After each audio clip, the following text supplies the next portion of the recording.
consider the Sugar Bill, National Assembly Bill number 68 of 2019 by Honorable Wafula Wamunyinyi. And this is to resume from new clauses. There are a number of clauses that have been proposed to be inserted, while others to be deleted in this particular bill. This bill also, there are new clauses that have been proposed, new insertions, among them the establishment of the Kenya Sugar Research Institute and appointment of crop inspectors. On this bill, some of the new clauses, one is that the bill be amended by inserting the following new clauses. One of the clauses is that a person who imports sugar into Kenya shall, before importation or prior to importation, that they will be needed to provide evidence that the sugar they intend to import is not available in the local market.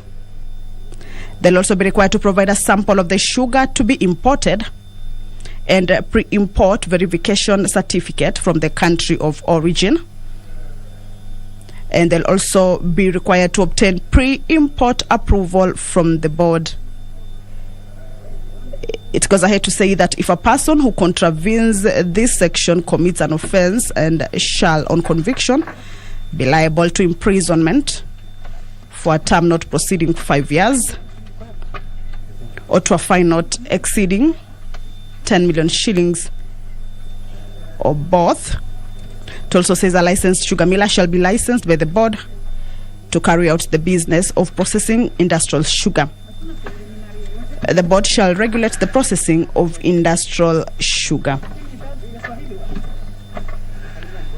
A look at this new part, that is the establishment of the Kenya Sugar Research Institute, is that it seeks to establish a body to be known as the Kenya Sugar Research Institute. And the mandate of the institute, or rather the institute, will be a body corporate with perpetual succession and a common seal, and shall in its corporate name be capable of some of the mandates that this particular institute, that is the Kenya Sugar Research Institute, will be having. They're saying that it can sue as well as it can be sued.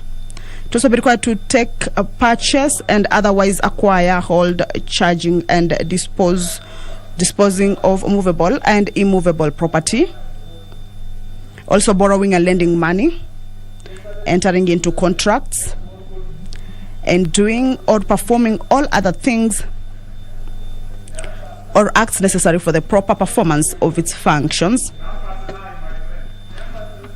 under this act, which may lawfully be done or performed by a body corporate. The institute also shall promote, coordinate and regulate research in sugar and sugar disease, and expedite equitable access to research information, resources and technology, as well as promote the application of research findings and technology in the development of sugar. It goes ahead to say that for the purposes of carrying out this function, then the institute shall formulate policy and make policy recommendations to the Cabinet Secretary on sugar research, prioritize areas for and coordinate sugar research in Kenya in line with the national policy on sugar, determine and advise the government on the resource requirements for sugar research in Kenya, both at the national and county level.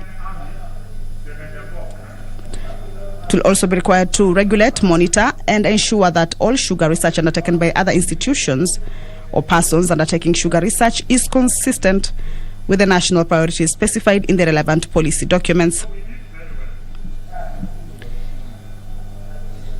It also has the purpose to formulate or approve medium and long-term research plans, strategies, and budgets of the institute.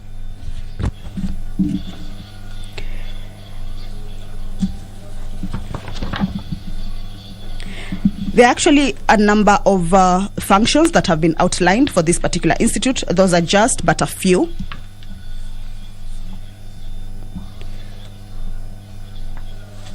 There's also the developing of agronomic packages for sugarcane maintenance and management. It will also be required to establish platforms for the purpose sharing of research and information, advancing research and transfer of technology and dissemination of information relating to advancement made in sugar research.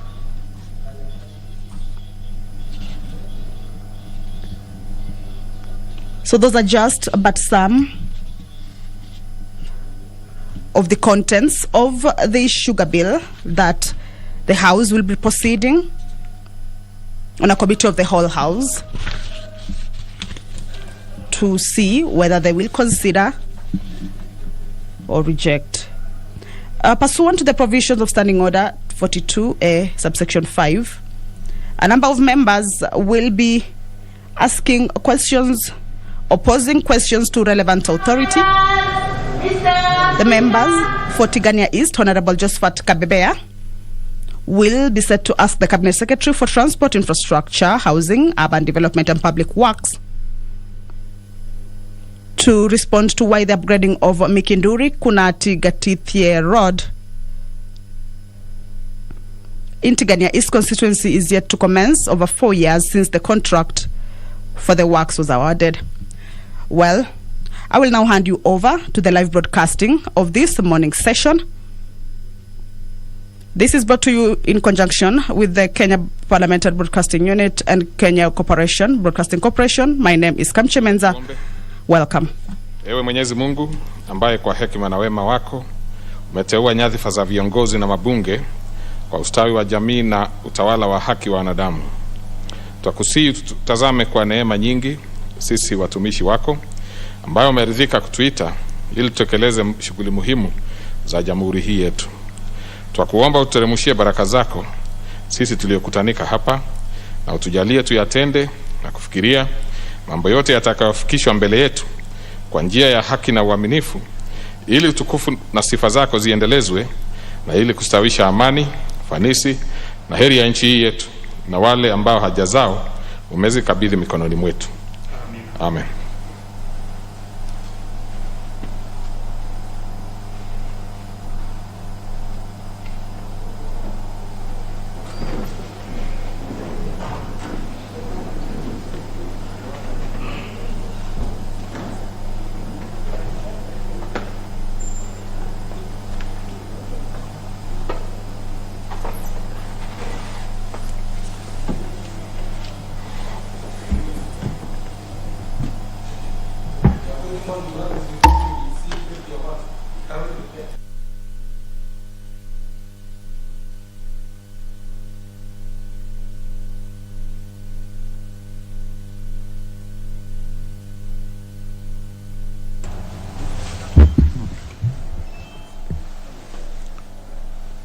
We will require a few more members, so we will order that the bell be rung for 10 minutes.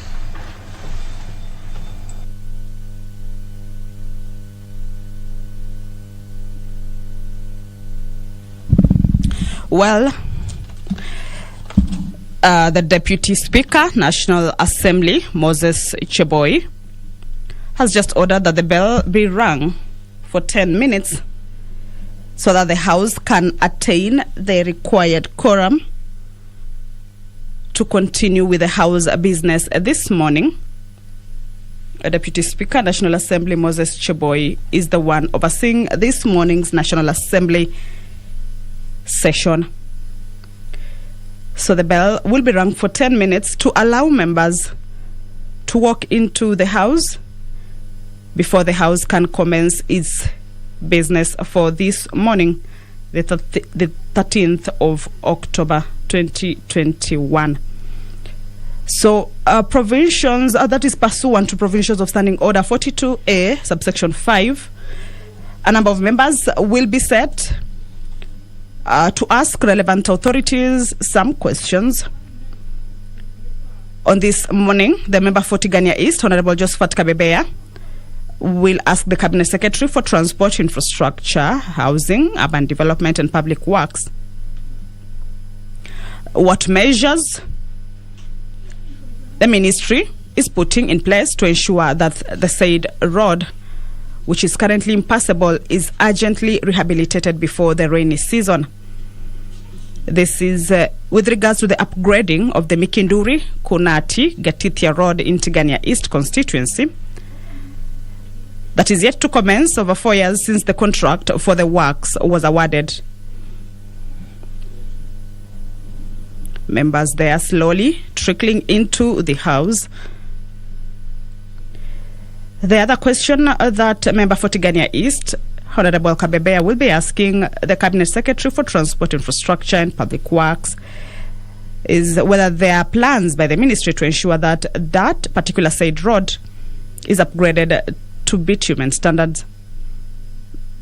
This will be replied before the Departmental Committee on Transport, Public Works and Housing. Member for Arueda, Honorable Dr. Otiende Amolo, will also ask the Cabinet Secretary for Transport, Infrastructure, Housing, Urban Development and Public Works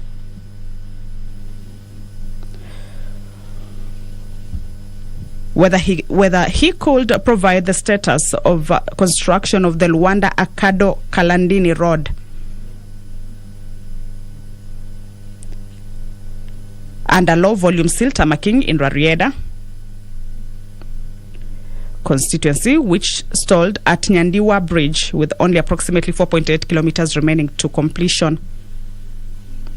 He'll also ask whether the Cabinet Secretary is able to state the total amount of money that was allocated for that particular road, the amount already paid to the contractor, and the outstanding amount, if any.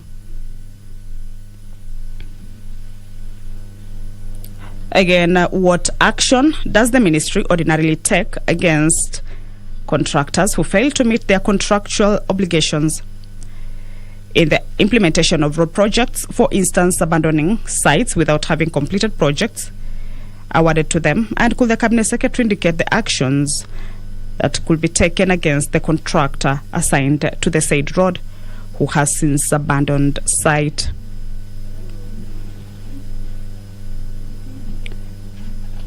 Remember, this morning's National Assembly session had kicked off, but due to lack of quorum, Deputy Speaker, National Assembly, Honorable Moses Cheboy, ordered that the bell be rung for 10 minutes just to allow more members to walk into the chambers to enable the House attain its requisite numbers for the House business to kick off. Members are yet to come into the chambers and enable the House attain that particular number.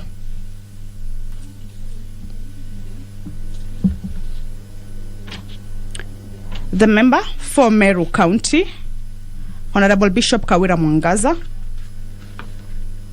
will ask the Cabinet Secretary for Devolution and Arid and Semi-Arid Lands that what step is the ministry taking to ensure food security in Meru County, particularly during natural disasters such as floods, drought, and famine. And that what measures has the ministry put in place to establish natural disaster preparedness mechanisms in Meru County, particularly with regard to floods, drought, and famine. This is to be replied before the Departmental Committee on Administration and National Security.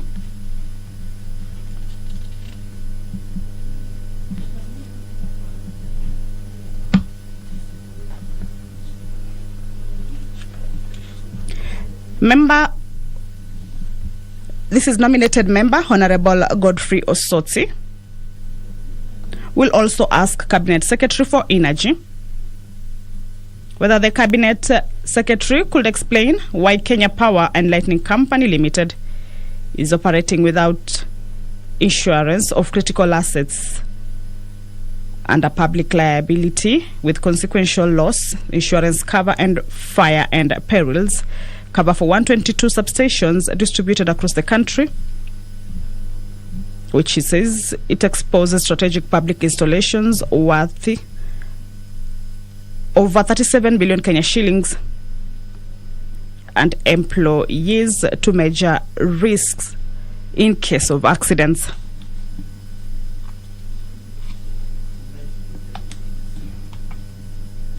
We'll also ask under what circumstances was the procurement of 2 insurance contracts contained in tender number KPI 9A 2RT 001 INS 2122 not awarded and finalized even after completion of tender evaluation and issuing notification letters to successful bidders. That what steps is the Cabinet Secretary taking to ensure prompt completion of the procurement process and alleviate potential operational and financial risks that are likely to arise from a lack of insurance cover for strategic national installations at the KPLC. This one is to be replied before the Departmental Committee on Energy. Members are yet to get into the chambers to enable the House attain its requisite number.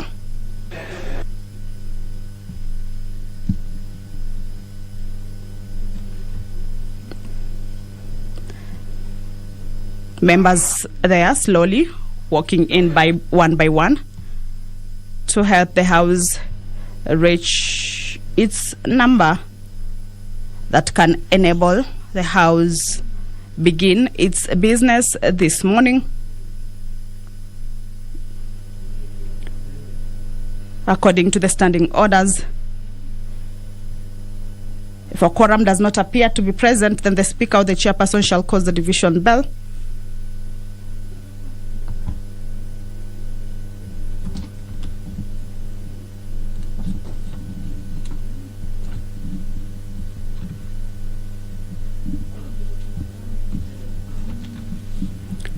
To be rung for about 10 minutes. The requisite number for the members for the commencement of the House business is supposed to be 50 members. So then if there is not quorum present when the chair is taken at the time appointed for meeting of the House, this morning was about 9:30, immediately after the prayer, saying of the prayer, the Speaker shall order that the bell be rung for 10 minutes. And if no quorum is present at the expiration of the 10 minutes, the Speaker may direct the bell be rung for a further 5 minutes. So we're still waiting for members to get into the House. About 50 members will enable the House commence its business this morning.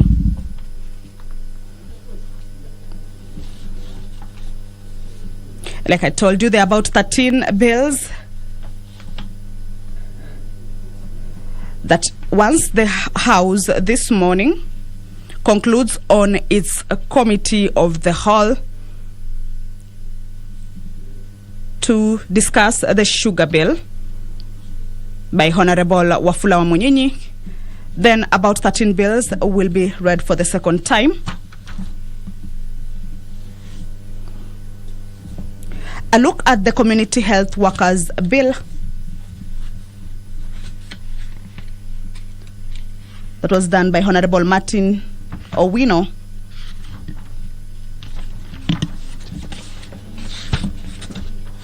Is that the principal object of the bill is to provide a framework for the regulation of community health workers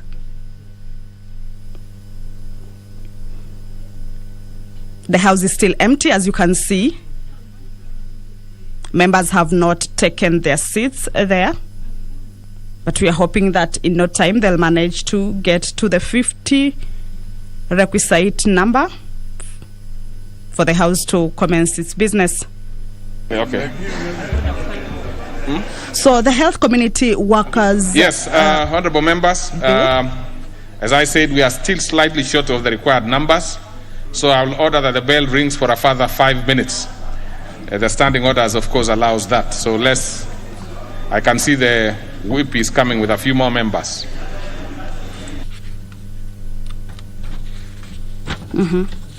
Deputy Speaker, National Assembly there, Honorable Moses Cheboy, ordering for the bell to be rung for another 5 minutes. Remember, this is according to the standing orders of the House on the quorum at the commencement of the House, which requires that before the House commences its business, about 50 members need or should be in the House by the time when the chair is taken. Again, at the appointed time for the meeting of the House, around 9:30 is when the meeting was supposed to start, or rather this session. But the number has not been achieved. The bell has been rung for 10 minutes as required. The number is yet to be achieved. So the Deputy Speaker, Honorable Moses Cheboy, has ordered that the bell be rung for a further 5 minutes. And if there is still no quorum present, according to the standing orders, then the Speaker shall adjourn the House forthwith to the next sitting. So hopefully, the next 5 minutes, as the bell is being rung, as members are being given more time to get into the House, hopefully that number will be attained.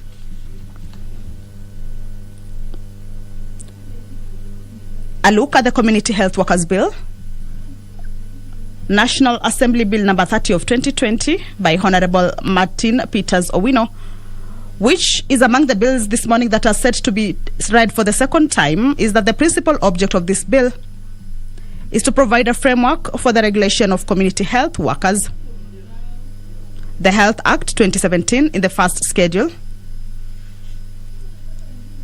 recognizes community health services at level 1, in which the person in charge is the community health extension worker.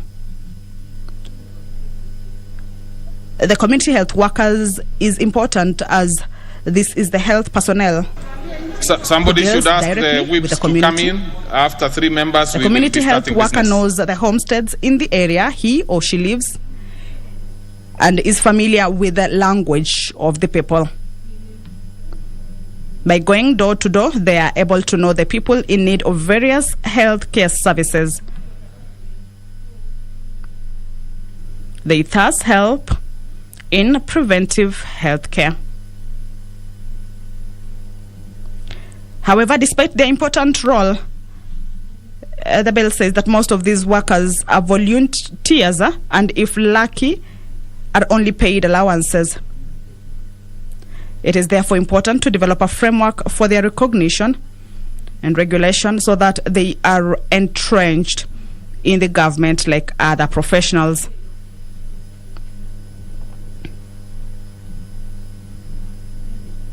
So Part 1, Clause 1 to 2 of the bill provides for preliminary provisions of the bill, including the short title and the interpretation clause. Part 2 of the bill, 3 to 16, deals with the establishment and functions and powers of the council.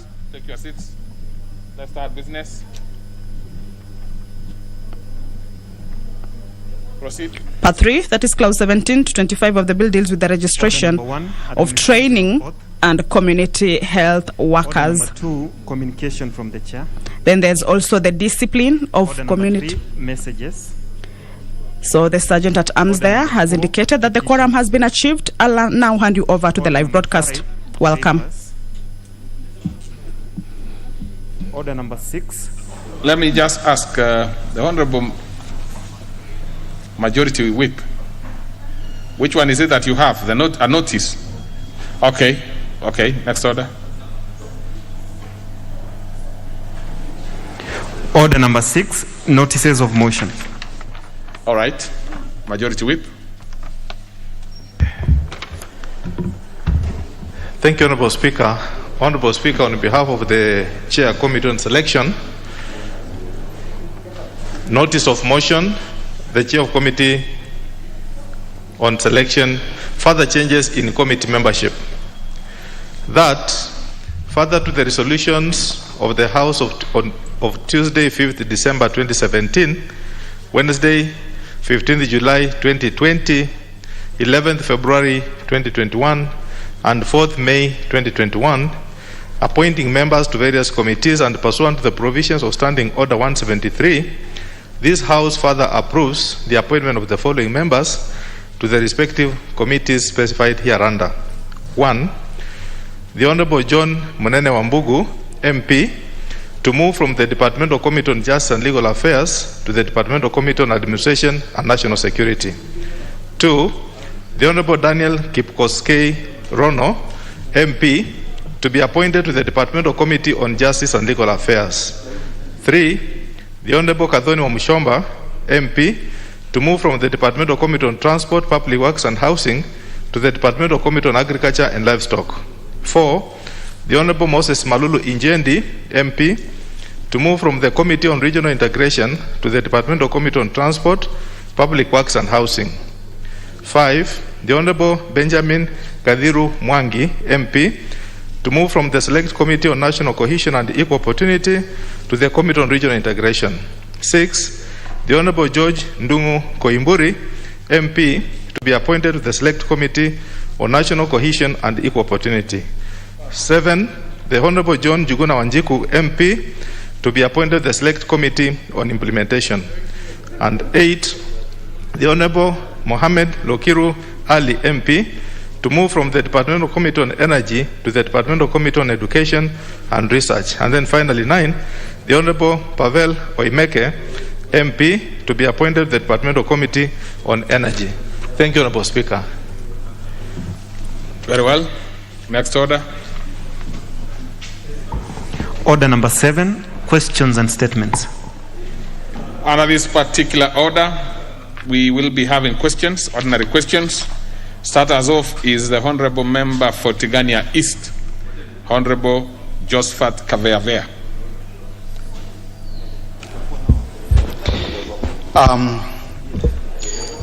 Thank you, Speaker. I rise to ask question number 388 of 2021.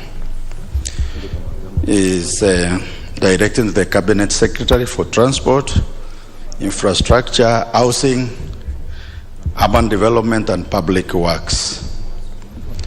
So I ask the Cabinet Secretary, why is the upgrading of Mekindori Kunatega Tidhine Road in Tigania East constituency yet to commence over 4 years since the contract for the works was awarded to one elite construction company?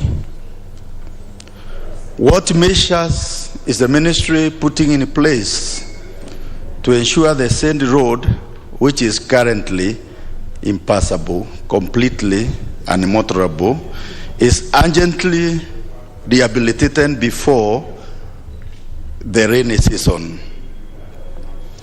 Are there plans by the ministry to ensure that the said road is upgraded to bitumen standards immediately, because it is long overdue and the people of Tigania East have suffered? The border people have gotten into serious problems. So what plans are there by the ministry to make sure that the said problem? Order.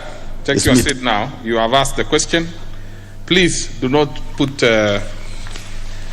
new matters into the questions. You've already asked and it's on record. I'm sure you have a problem with those roads, really. That's why you want to add every other thing on top of it. But the question will be replied to before the Departmental Committee on Transport, Public Works and Housing. Next is the member for Arieda, the Honorable Dr. Otienda Amolo, Senior Counsel. Thank you, Mr. Speaker. Mr. Speaker, I rise to ask question number 398 of 2021, directed to the Cabinet Secretary for Transport, Infrastructure, Housing, Urban Development and Public Works.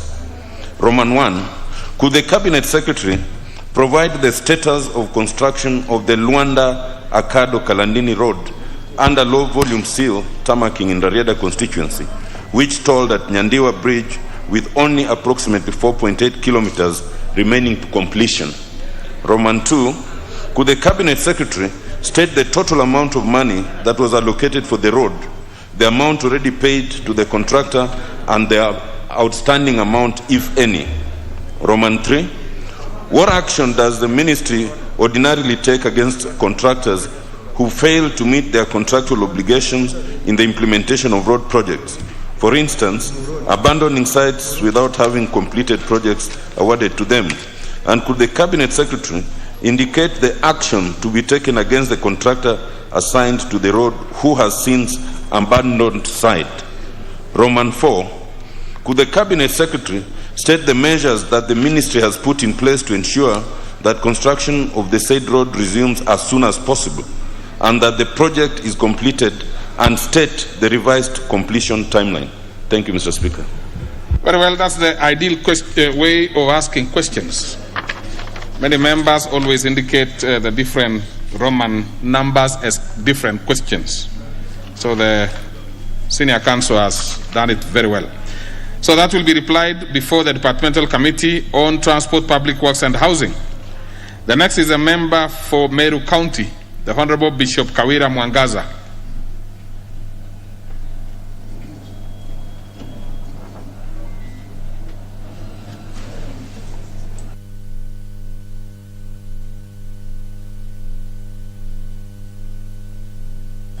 Okay, honorable members, actually the member had made a request which was accepted to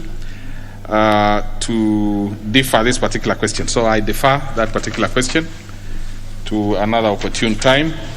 So we go to the nominated member, the Honorable Godfrey Osotsi. Thank you, Mr. Speaker, for the opportunity to ask the question number 421 of 2021.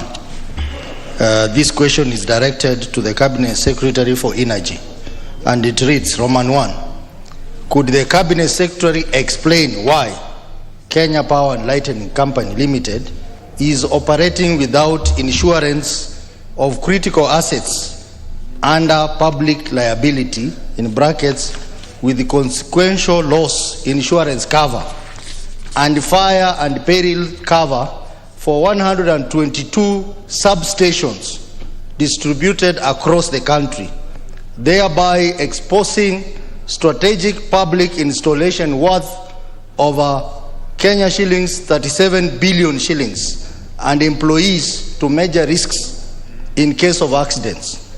Roman 2, under what circumstances was the procurement of 2 insurance contracts contained in tender number KPI/001/N/2/RT/001/INS/21-22 not awarded and finalized even after completion of tender evaluation and issuing notification letters to successful bidders?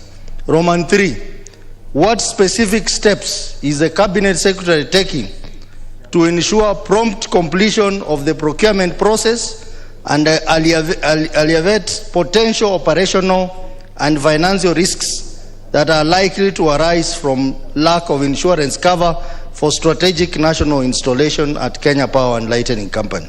Thank you, Mr. Speaker. Very well. That one will be replied to before the Departmental Committee on Energy. And that marks the end of our question time. So we go. What is the point of order? Who is that? Because there are only 3. Is that Honorable Gikaria? Thank you, Chair. Thank you, Mr. Speaker. Mr. Speaker, I just wanted you to assist me. I did ask a question in February this year regarding to the Cabinet Secretary, Transport and Infrastructure.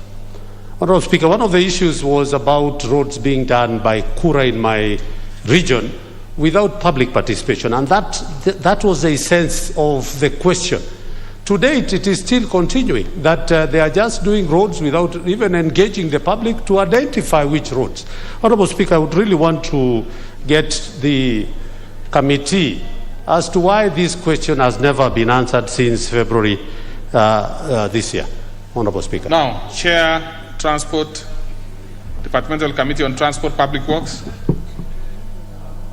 Any member from that particular committee? Well, of course, not the ones who have just been, whose notice has just been issued. I'm talking about those ones who are actively in the committee. Now, in absence of the team, I would ask the majority whip to please take it up. Let's get to know why the Honorable Gikaria's question has not been replied to. And that is about 8 months, is it? 8 months, and that is actually serious. Well, but I'm sure also we'll use other avenues to make sure that the chair is informed that this is a matter that is long overdue, should have been answered much, much earlier. Okay, so we go to the next order. Order number 8, Committee of the Whole House.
Order, members.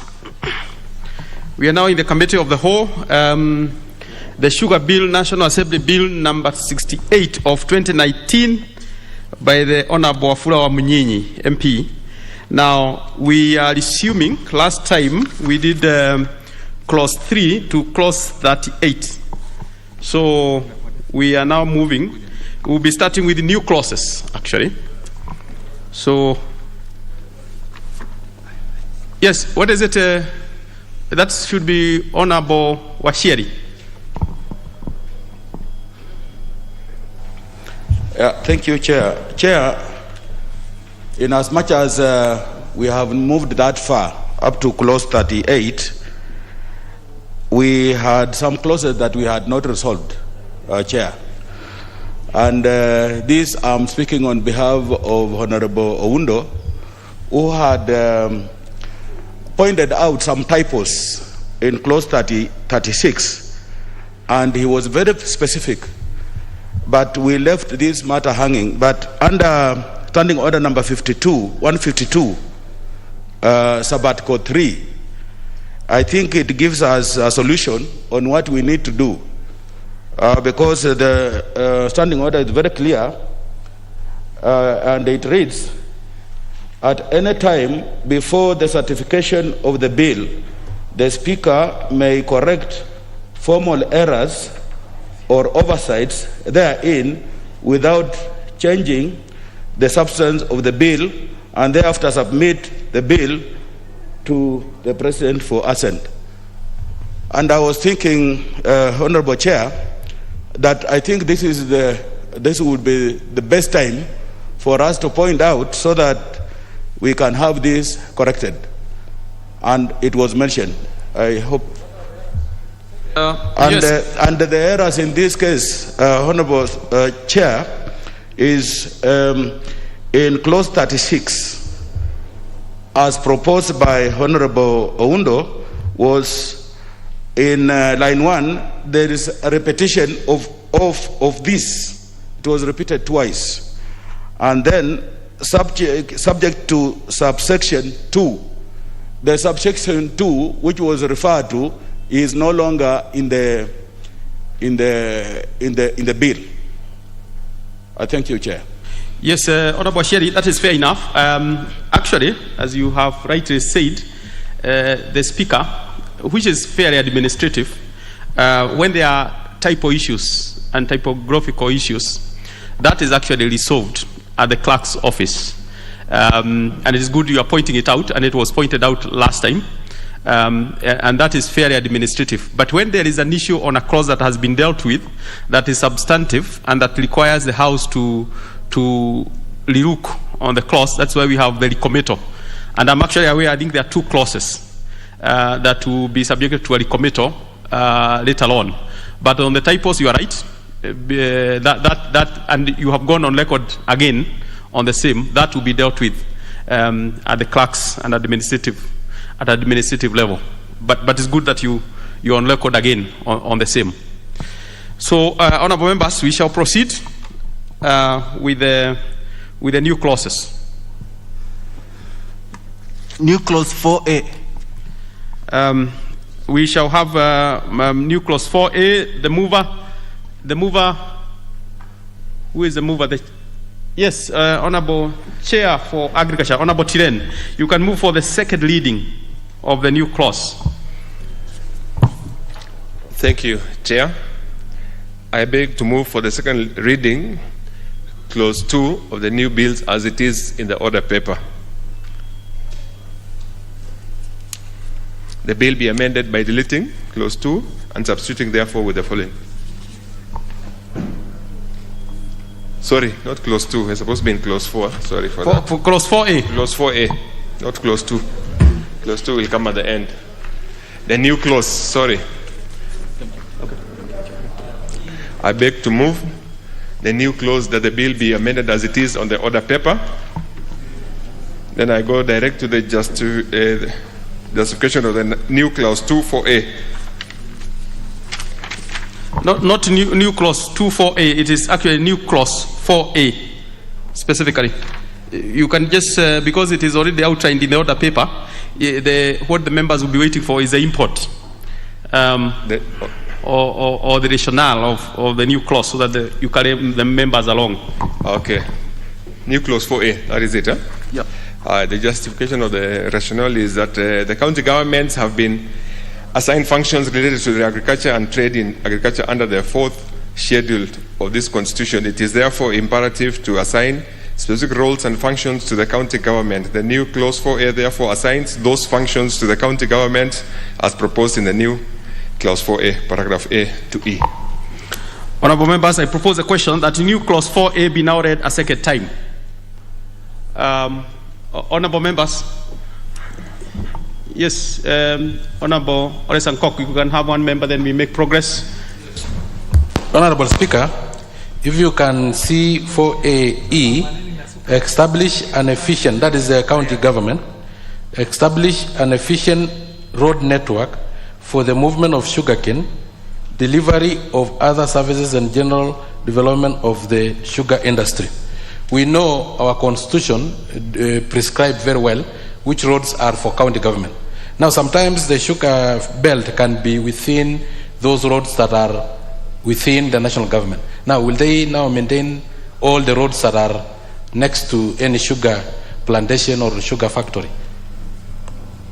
Thank you, Chair. Yes, is that Honourable Koyo? Thank you very much, Honourable Speaker. Honourable Chair. Honourable Chair, the sugar roads, the roads that my friend is speaking to are well defined as sugar roads. They are within the provision of the sugar factories, and they are always maintained by the sugar industries. Now that the county government is going to take over, we are giving them the role, they must also take charge of those roads. Okay, very well. 1 minute, Honourable Afura Munyinyi. Thank you, Mr. Chair. Clearly, county governments have been assigned functions by the Constitution. Agriculture is one of the devolved functions. But at the same time, the area within which cane is grown and collected from farms, roads must be maintained. It is therefore important that other than the others, the county government needs to have functions to deal with within a particular area. Very well. So we support this, Mr. Speaker. Honorable members, let's make progress really on this one. I now put the question that new clause 4A be now read a second time. Will as many as of that opinion say aye? Aye. Will as many as of a contrary opinion say nay? There is have it. I propose the question that new clause 4A be part of the bill. I put the question that new clause 4A be part of the bill. Will as many as of that opinion say aye? Aye. Will as many as of the contrary opinion say nay? There is have it.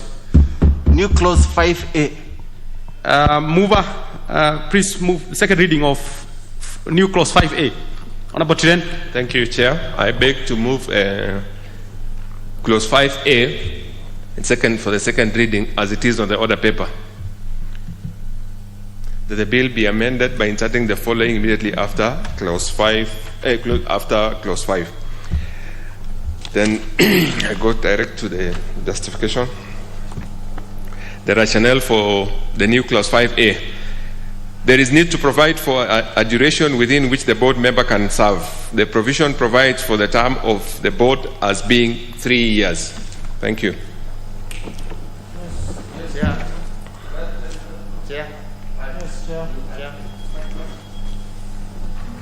Let me propose a question first. Honorable members, I propose a question that new clause 5A be now read a second time.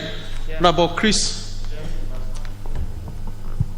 Thank you, Chair. Chair, I rise to support the provision of the duration of the board member for the 3 years. And this is also it's also consistent with the state corporations, because this is going to be a state corporation, and the state corporation and the Mwongozo guideline provides for the 3 years. So it is good for purposes of consistency. Very well. Member for Tidenet.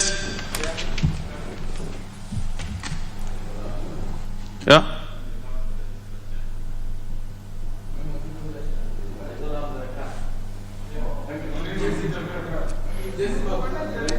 Member for Tidenet, please proceed. I think you are not on record. Be on that borrowed mic. The scenes are yours for not coming with a... Yes. Thank you, Chair. Chair, as actually expounded by the member for Kiminini, it's actually to follow the Mwongozo, and two, to ensure that the board doesn't collapse with the expiry of all the term of all the 4 members. So we stagger it to ensure that the membership is there and the board shall continue when one member retires. Thank you. Okay. Honorable members, if we can take a minute or so, and then I'll have to balance, not so that we also make progress, but also give members an opportunity to say something. Thank you, Chair. Chair, I want to support this introduction with the new clause 5A, because, Honorable Chair, there are also those people who want to be board members forever. We don't want to encourage that a person becomes a permanent board member. Therefore, let us give a caveat of the period so that the new entrants can come in as and when the 3 years can expire. Thank you, Honorable members. I will now put the question that new clause 5A be now read a second time. Will as many as of that opinion say aye? Will as many as of the contrary opinion say nay? There is have it. I propose the question that new clause 5A be now be part of the bill. I put the question that new clause 5A be part of the bill. Will as many as of that opinion say aye? Will as many as of the contrary opinion say nay? There is have it. New clause 5B. Honorable Chair, second reading of new clause 5B. Thank you.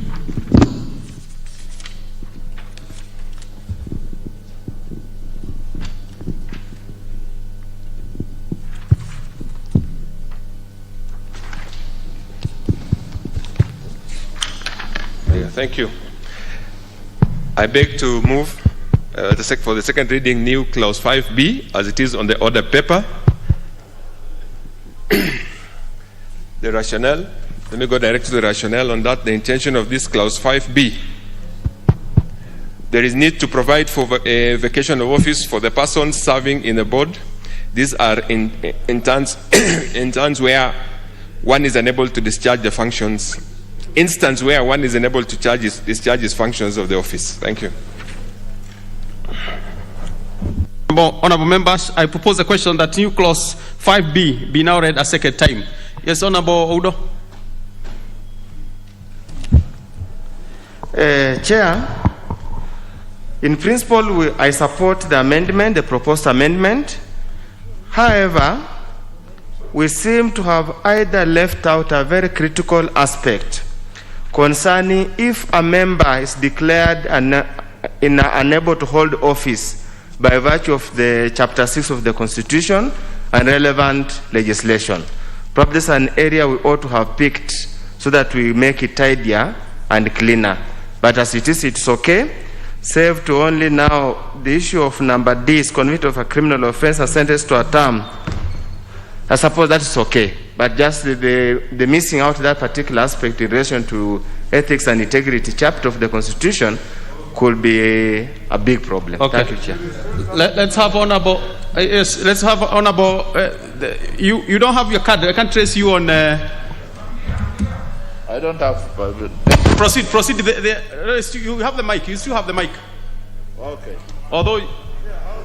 Thank you, Speaker. I also stand to support the amendment, insertion of the new clause 5B, in that definitely if somebody is not able to perform his or her duties anymore due to many factors, he or she should cease to be a member and be replaced. And also it is important to show that officers of the Sugar Board should not also be part of become board members.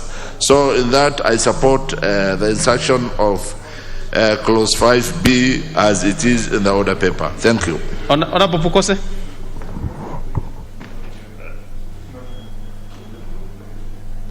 Thank you, Chair. Chair, I support this amendment, especially amendment number 2, which makes it that somebody cannot, having become a chair of the board, and then you are able to maybe award yourself to be an agent or to even be employed by the board, then you should be able to cease being a member. That way, it avoids the conflict of interest. Thank you, Chair. Honorable Nyikal.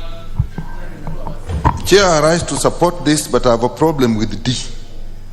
Is convicted of a criminal offense and sentenced to a term of imprisonment of exceeding 6 months without the option of a fine. I see that, what about if there's the option of a fine? He has 6 months, he or she has 6 months, but is given the option of a fine. That means the person who pays the fine can come back to the board.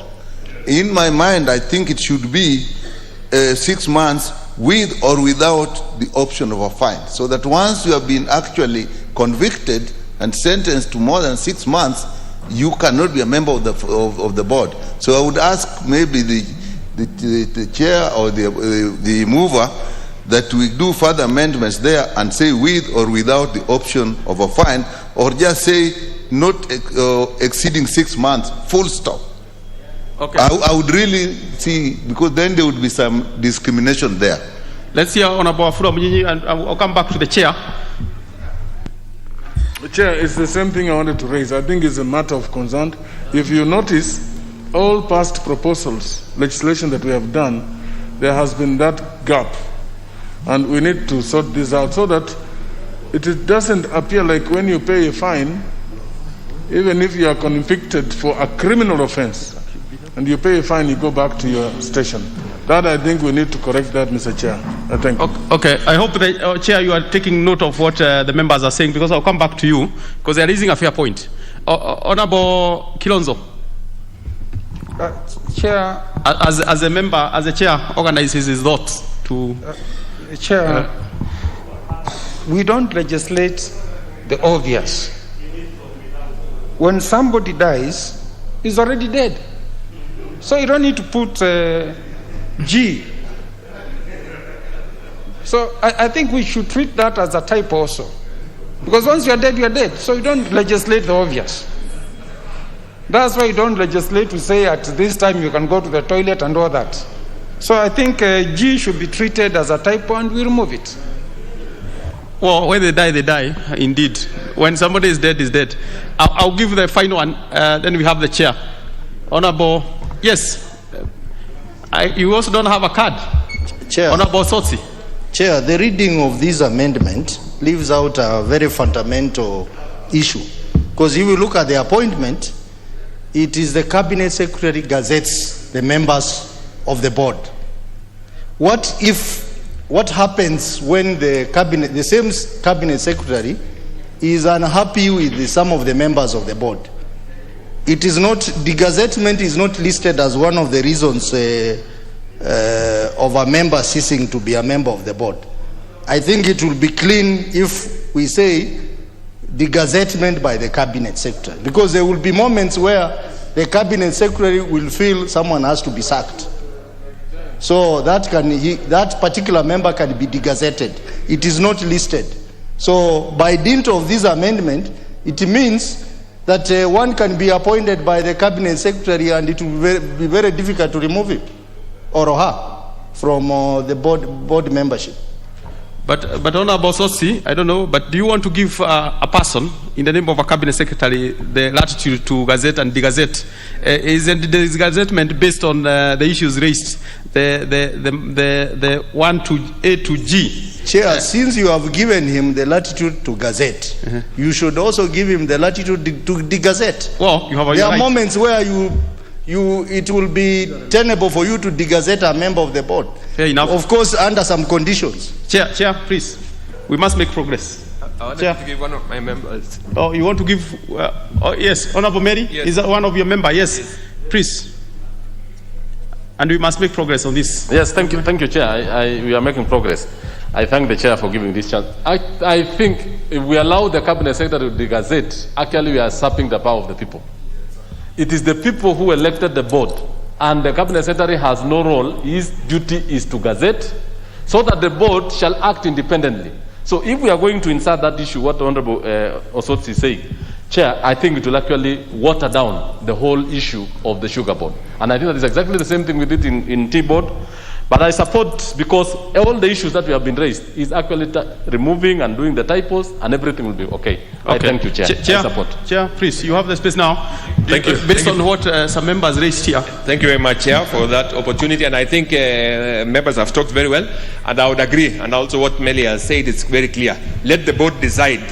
Let's not give it to an individual, because once you give the CS, you'll be giving one person to make those decisions. Once the board has raised an issue and it goes, then it can be taken that direction. On the issue of the conviction, the one of 5B, D, the conviction of a criminal offense, sentenced to a term of prison with exceeding, with or without the option of fine. I think it should be, we need a further amendment on that so that we put it on both, so that we are able to capture that. Thank you. Then you need to go on record.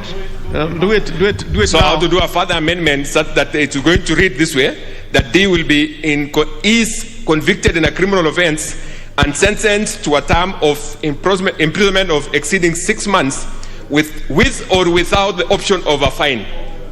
Okay. You need to record that so that I sign it.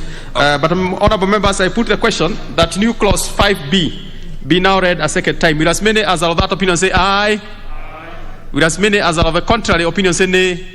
The ayes have it. I propose the question that new clause 5B be part of the bill. I put the question that new clause 5B be part of the bill. Will as many as are of that opinion say aye? Will as many as are of a contrary opinion say nay? The ayes have it.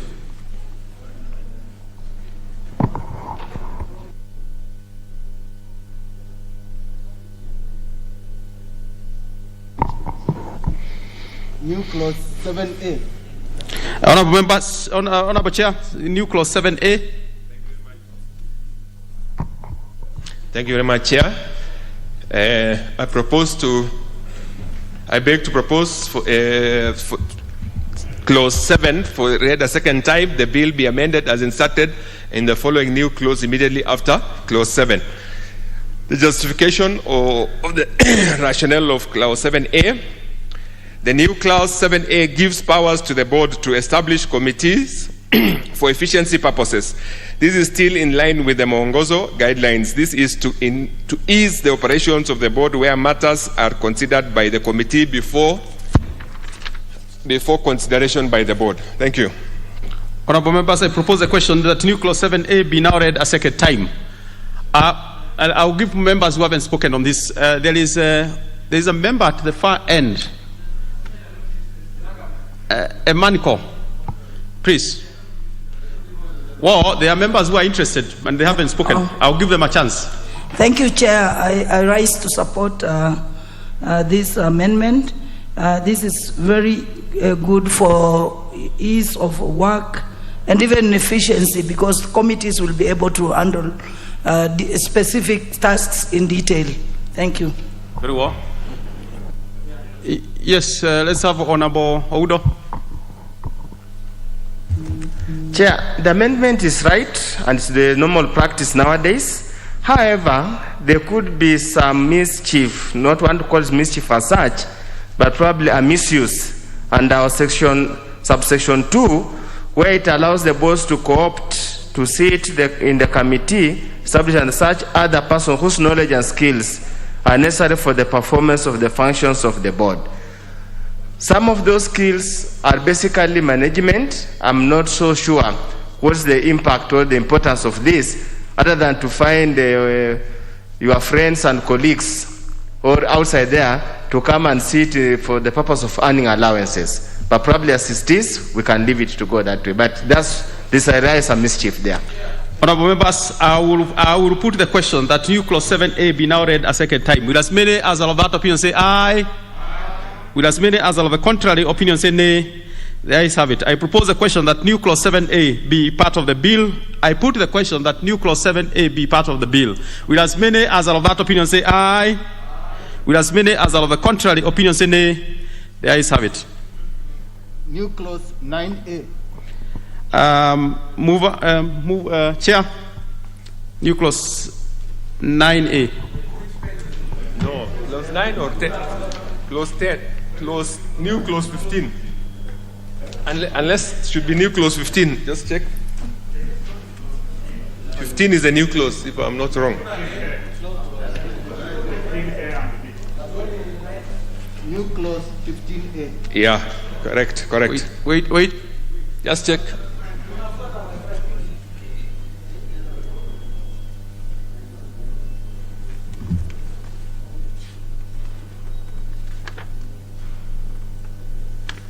Honorable members, yes, I have confirmed. Actually, there is no new clause 9A.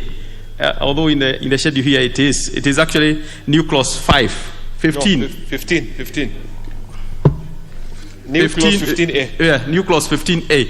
I can tell the members are quite alert, which is very good. This is sugar. I thought sugar is sweet. Can I proceed? This is sugar. Yeah, sugar is sweet. And sugar is sweet. Chair, please proceed. Thank you, Chair, for that.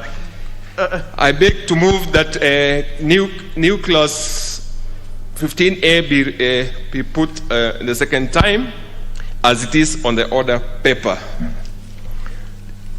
The bill is to be amended by inserting the following new clauses immediately after clause 15 as it is in the order paper 15A. The justification. 15A. The objective of this new clause 15A is to regulate sugar that is being imported into the country where there is sugar available in the local market and to put in conditions to be met before the importation is carried out. The conditions must be met before the board issues a certificate under clause 15A1 paragraph C. Thank you. I'll propose a question that new clause 15A be now read a second time. Yes, let's have the member at the far end. Yes, Honorable Nagabo. Janet. Thank you, Chair. Chair, I just want to support this amendment. It is very important because we don't want to have the middlemen in between there. Thank you, Chair. Yes, Honorable. Let me come here, this way first. Honorable Chris, Honorable Koyo, I can see you. Thank you, Chair. Chair, we've seen in this country, particularly when we're approaching elections, many people abuse this privilege, whereby they import sugar for purposes of making money to fund elections, and we need some measures. And I remember, Chair, we discussed, and when we say they must show evidence that the sugar they intend to import is not available in the local market, we have a challenge because we discussed about the role of the board and at times it's been conflicting or competing, for instance, with Treasury or the relevant CS. So as we move forward, I think we need to clean that particular part so that when we say, and I wish the chairman of Agriculture Committee is listening, so that we get to know, because who approves when we talk about the shortage of sugar? Is it the board? We assume it's supposed to have gotten maybe this from the board. And again, when you say provide, you are providing evidence to who? You are again providing evidence to the board. I think the issue of the board, there must be clarity, because many times the CSS have been abusing this privilege, whereby they unilaterally go and issue those permits for importation. And I think with this clause, it's going to help in curing that. We support. Thank you. Sankok. Yeah. Honorable Sankok, do you want to sit your ground? No. Chair, this is the issue of, on the issue of provided that the sugar is not available in Kenya. Is it the type of sugar? Because it is said provided evidence that the sugar they intend to import, meaning there is a type of sugar that is not available. I don't know if there is several types of sugar.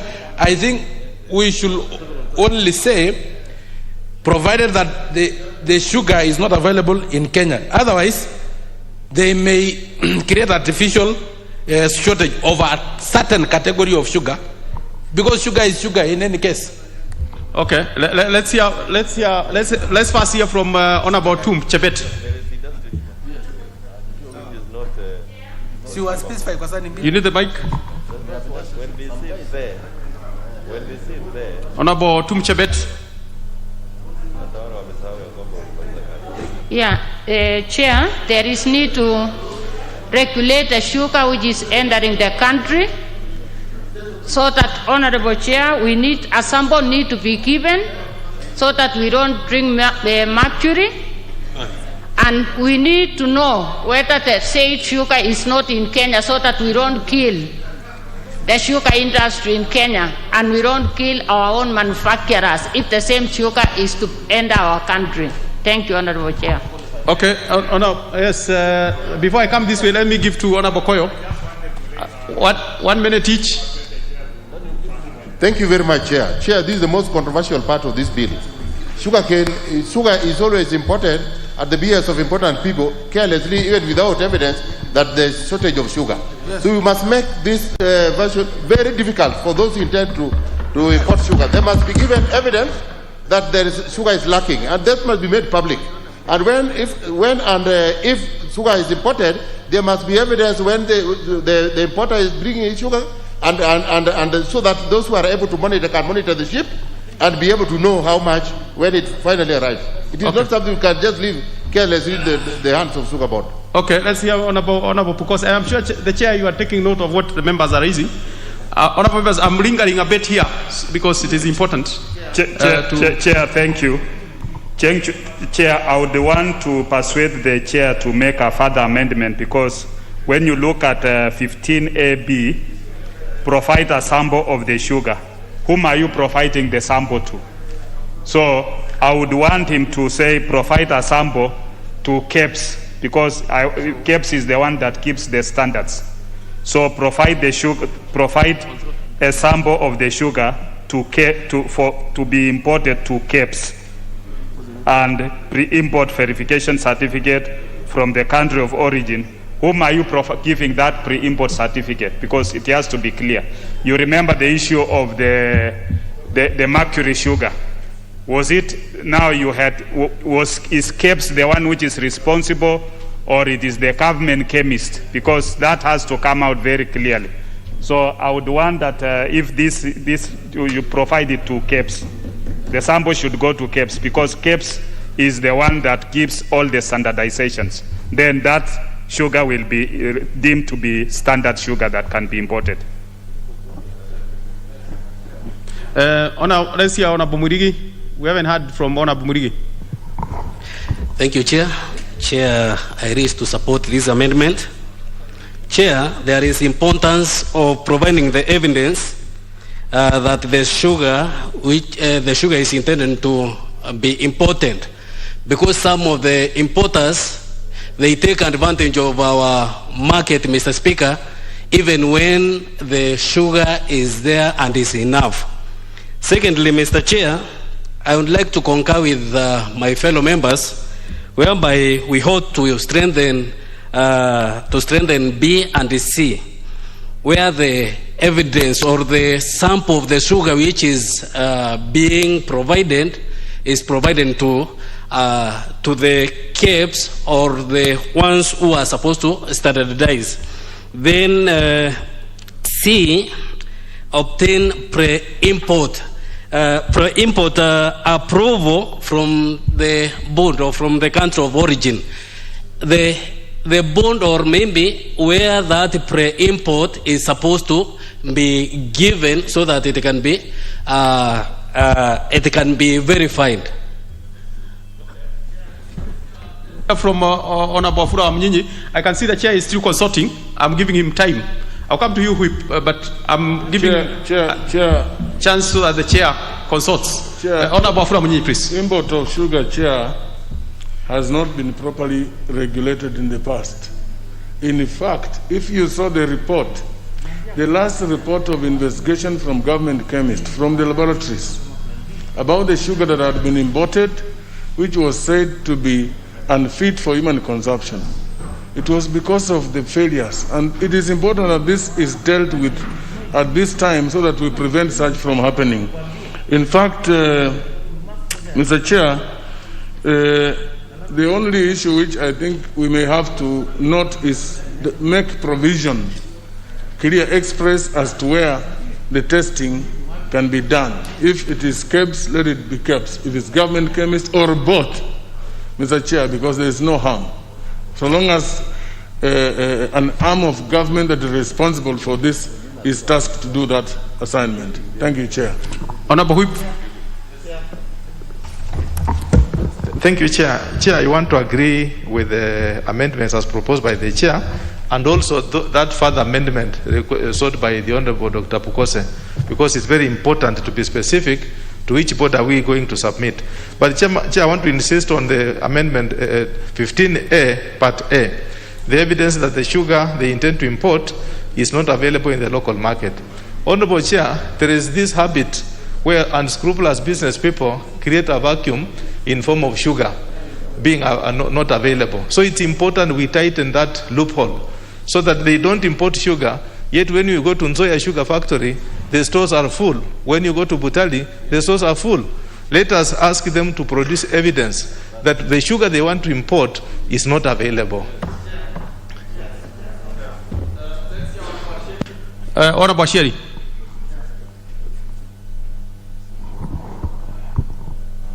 Thank you, Chair. Chair, you will agree with me that this new clause 15A is attracting a lot of reaction, and I think this is where we have had a very big problem from the previous experience. And therefore, I wanted to request the Chair to be very careful on what he puts here, because this will determine on how we handle this sector. Chair, we have also had an issue of how we import sugar. And the manner in which we handle the sugar that is imported. Because sometimes we bring in bulk sugar, and this bulk sugar is exposed to moisture in the ocean, and in the process, even if it would have met the standards at the point of origin, when it gets here, it would already have been contaminated, and that's how we got mercury and all this. So we must be very specific that sugar must be imported in bags that are marked by the company that has manufactured. This clause must be very, very clear. And the issue of KEBS, we should not leave that statement hanging. I've heard what Honorable Pukosa said.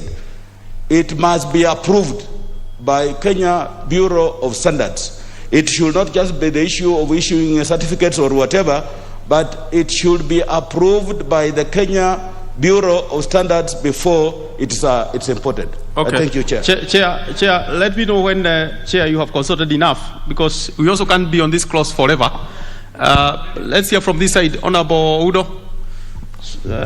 Chair, I want to join also my colleagues in basically expressing reservation on 15A1A.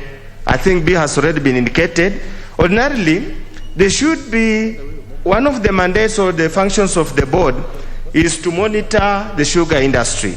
I think that before anybody is allowed to import, there must be a report indicating the sugar shortage in this country, so that we go probably in a more complete and different approach of inviting bidders who are sugar importers to import based on the recorded or published shortage. I think that should be, and that's why I would request the chair, if you could allow, probably recommit this particular new clause so that we do further amendment to tighten the loopholes that have been exploited and abused in the past. And then, Honorable Chair, we should also try to make it clear that a miller should never be given a license to import sugar, because that process kills the sugarcane farmers. Because it's cheaper to import, they will leave the sugarcane to rot in the farms as they import sugar. Thank you, Chair. Let's hear Honorable Mutunga. Honorable Mutunga hasn't spoken. Yes. Thank you very much, Chair. Chair, I am a member of the committee, and I want to reflect back during the last year or the other year when we were discussing the sugar matters and the kind of experience we went through. Chair, when sugar is supposed to be imported here, there are different types of sugar, depending on the purpose or the user of that particular sugar when it lands into this country. Before importation, there must be pre-export, pre-import inspection on the other side. That we must be satisfied that that sugar meets the conditions of this country in terms of the user. And secondly, Chair, the bulk importation and bagging are two issues we need to be very careful when we legislate. Bulk importation can bring sugar up to the port of entry without any contamination. I want to repeat that, Chair. Internationally approved vessels for transportation of sugar have got the capacity to land sugar in Mombasa or whatever the port of entry without any form of contamination. So if we block that out, we will be interfering with the international trading system, and we shall also make sugar very costly. Because if you do bagging at the port of export, on the other side at the source, then you bring in a lot of other issues in terms of, increasing the labor, the handling aspect of it. So that's an issue we need to consider. The other issue, Chair, it is okay the way the clause is in terms of declaring evidence. But evidence is not given by these individuals. Evidence is given by the government. And somebody has spoken to the fact that the authority must be monitoring. One of the functions of the authority is to monitor the sugar scarcities or, the sugar supply chain, so that we are sure that the supplies management meets the records that it can probably inform importation. Thank you, Chair. Honorable Kioni hasn't gotten a chance. And honorable members, I have really lingered on this one. Really. Honorable Kioni. Mr. Chairman, just before the question, and I speak as a person coming from a non-sugar growing area. And the concern that I think needs to be factored, and I'm sure it's likely have been captured in the bill, is on the issue of the cost of production. Because for us, it doesn't matter what kind of law we put in place. If the cost of production is such that the sugar from outside is cheaper than from the one from inside, then it beats the purpose for everything that we do. So we must also address the cost of production of sugar in our country. And I believe that the drafters of the bill will have paid attention to that, because that alone will negate the whole exercise of doing a bill. If we do a bill to protect a product that is more expensive here than it is from outside the country, it beats the market. Honorable Mary, have a minute. Chair,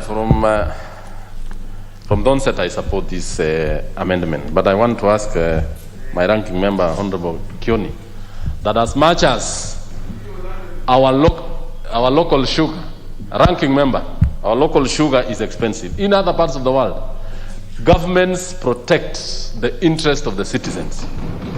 It is not about this country being a market of other countries.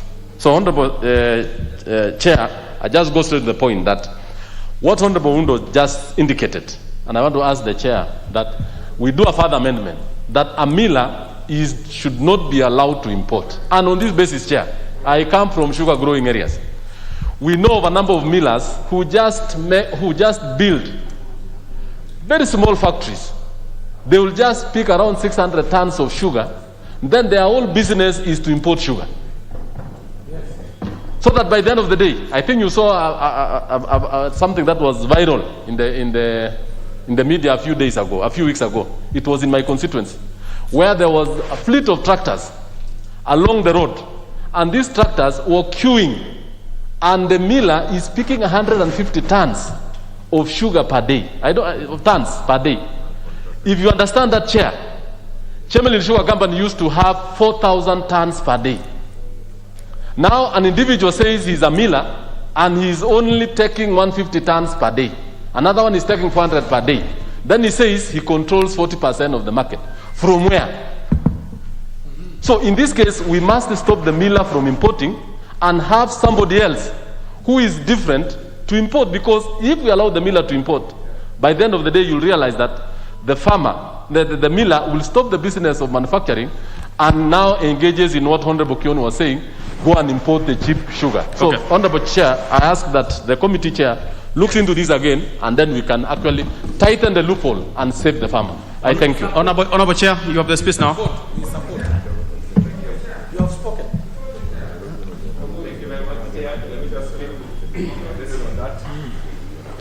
Thank you. I just wanted to add one or two things before on what members have raised. But I don't know, because I think what we have done is that if members can remember clearly, that we've put in the board, or rather the sugar board that we formed, we made sure that all stakeholders were included in the board. And we thought that was going to check some of these issues, because it is the board that will make decisions on what should be imported and who should import. I also wanted to add that millers, when they are being licensed, they give their capacity, or they give their quantities of milling, so that where a miller is not able to buy or is not able to mill a particular percentage and the sugar cane was available locally, then they should not be, of course, they should be looked into and checked why they are doing that, and so that they are not allowed not to mill and be allowed to import. But as members are saying, if they feel we need to look into it, I shall be willing, because I want to also make sure that we tighten all areas that bring in importation, because that's one of the challenges that has faced our farmers. Okay. So, the chair is on his feet. Proceed, honorable. Thank you. Honorable Chair. Then I wanted to touch on the issues that was raised about the standards or KEBS or which other. Where it is very clear. I want to remind members, if we can go back to clause 26 that we passed on the other day, is that I want you to read, and maybe I may just touch a bit of clause 26, the old one, that the bill be amended by deleting 26 and substituting therefore with the following clauses. If you remember 26(1), all sugar millers and importers shall ensure that the sugar produced locally or imported into the country meets safety and quality standards as set by the body for the time being responsible for setting standards, which I don't know, KEBS and all the others will be included there, because it's going to cover on the issues. There is also the safety on health standards and food handlers and the rest. If you go and read 26(1)(a), B and C, it will cover issues, the one you wanted to KEBS, or you wanted which area to be of standard. So I think committee sorted out that, and I think that one should remain as it is. Thank you, Chair. Very well. Honorable members, I'll put the question that new clause 15A. All the members, I'll now put the question. We must make progress. What is out of order, honorable Whip? What is out of order? Thank you, Chair. Thank you, Chair. I want to appreciate you for giving me the chance. Yes. The amendment suggested by Honorable Meli goes to the root of the problems in the sugar industry. It's important the Chair expresses himself on that, because he's the lead of this bill, so that we all endorse it to Honorable Chair. What is the problem that came into this house on the sugar bill, on the sugar issue, is because a miller was importing on behalf of others. Therefore, Honorable Chair, let us curb the millers from importing so that later our farmers enjoy the benefit of their sweat. Order members, let me advise so that we make progress.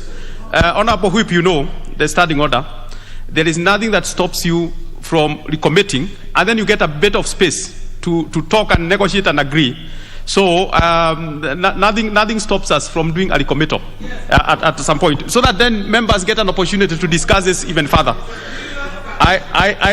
Even when the clause is approved now, when we are reporting, you can do a recommittal. That means we revisit all that, because we must make progress. I put the question that new clause 15A be now read a second time. Will as many as are of that opinion say aye? Will as many as are of the contrary opinion say nay? The nays have it. In that case, I will not put the final part of that bill to be part of the bill, because there is a nay. Honourable members, I want us to revisit order members. Honourable Sankok, you are the one who had said that there was no new clause 9A, and the members seem to have agreed with you. Actually, there is a new clause 9A. I think what happened, the new clause 9A came much later in the order paper.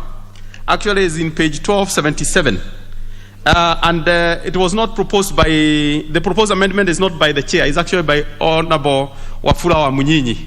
So in that case, I think it is fair enough to revisit new clause 9A. If you go to your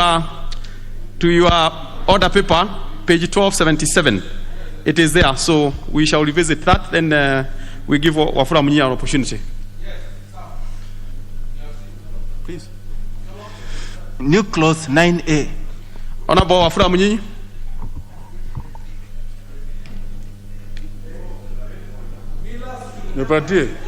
Thank you, Chair.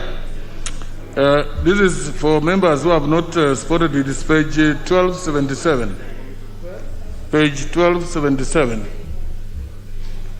Proceed. Input. Mr. Chair, I beg to move that the bill be amended by inserting the following new clause immediately after clause 9. 9A. 1. The headquarters of the board shall be in Kisumu County. And B. The board may establish offices in other parts of the country as the board may determine. Mr. Chair, the reason why we came up with this proposed amendment is after I was convinced by a number of members and stakeholders that we did consult with, that in the spirit of devolution and in the spirit of decentralization of functions in the country for purposes of ensuring effective management, effective delivery of service to the people, to the stakeholders and partners within the sector, this headquarters be placed in Kisumu, because that is where the major stakeholders who are cane farmers are in that area. They are in Kakamega, they are in Bungoma, they are in Nyanza, and they are in other parts in that area, Mr. Chair. Why should we have a headquarter of, like, for example, maize? Mr. Chair, the managing director of Serious Board sitting in industrial area in Nairobi, when maize is grown in Eldoret, in Kitale, in Nakuru, where the granary is. But Mr. Chair, I would like to inform members also that for accessibility, for easy accessibility of the headquarters by the players. Okay, very well. By the players, I propose that this amendment be supported, Mr. Chair. I thank you. Honourable members, I propose a question that new clause 9A be now read a second time. I'll give only 2 members, particularly those who haven't spoken on this. We shall have Honourable Makari.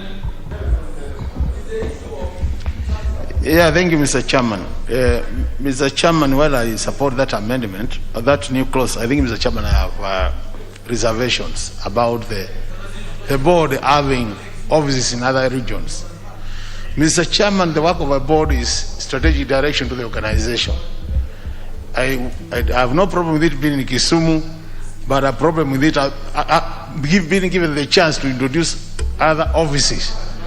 So let's just say there will be a board which will be headquartered in Kisumu, and we stop it at that, Mr. Chairman. Because it's just for strategic direction and policy direction. Nothing more, Mr. Chairman. Honorable Nangabo, Janet. Chair, I want to support the amendment. It is true the headquarters must go to Kisumu because some of us, like from Trans Nzoia County, it will be easy for the farmers from that area to Kisumu. And it is also important because we want to devolve each and every issues so that even the growers can also benefit from that. Honorable members, let's make progress really. Honorable members, look, members, we must balance between all members who want to speak and also making progress. Honorable Sankok, I know you can speak. Honorable Asheri, you can speak, but Honorable Sankok have a minute. Honorable Asheri will have a minute. We must make progress so that we also, we have to do a balance. Honorable Sankok, have a minute. What is the rationale of having it in Kisumu? And yet we have 47 counties. Does it mean that Kisumu is a designated headquarter of a certain region? That is one. Secondly, some of us from Transmara, transporting it all or going to be answerable in Kisumu will not accept from Transmara Sugar Factory. And lastly, we only have one capital city. That is Nairobi. As far as we are still one country, our capital city is in Nairobi. So Honorable Asheri, have a minute. Thank you, Chair. Chair, quickly, I want to say that the headquarters only handles administrative matters. And the board is not about only the production, it's also about the supply of sugar. And therefore, covering the entire country. Chair, this will be a very big mistake for us to take the headquarters of Kenya Sugar Board to Kisumu. Let it remain in Nairobi so that it can also access the government headquarters. The ministry is here, Chair, for quick consultation. We don't need to have the headquarters of Kenya Sugar Board in Kisumu. Let it remain in Nairobi, where we already have facilities, and we don't want to condemn these facilities so that again it costs the farmers. Let the members decide. I will put the question that new clause 9A be now read a second time. Will as many as all of that opinion say aye? Aye. Will as many as all of the contrary opinion say nay? Nay. The ayes have it. I propose the question that new clause 9A be part of the bill. I put the question that new clause 9A be part of the bill. Will as many as all of that opinion say aye? Aye. Will as many as all of the contrary opinion say nay? Nay. The ayes have it. New clause 15B. Chair, new clause 15B. You have the floor. Hata nimepotea 15B. Haya.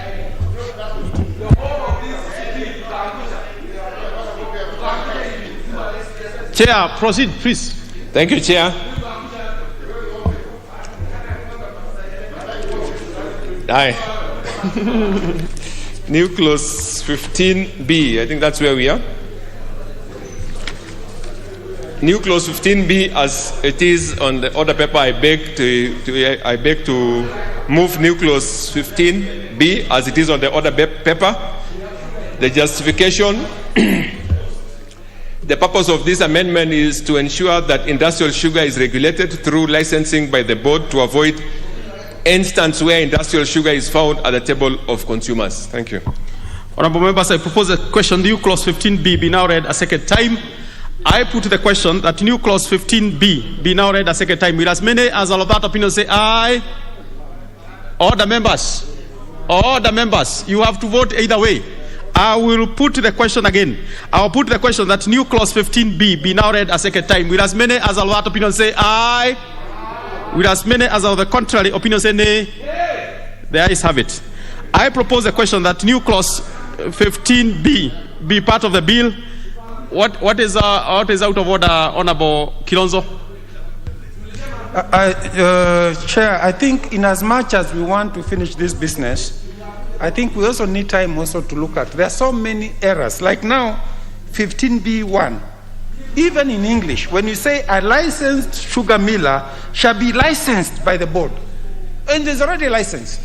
So what I'm appealing is give us more time so that we earn this thing, so that we don't end up with a product which has too many typos, too many errors. So I would have asked the chair to rule that this is a typo. You cannot have somebody being licensed. Very good.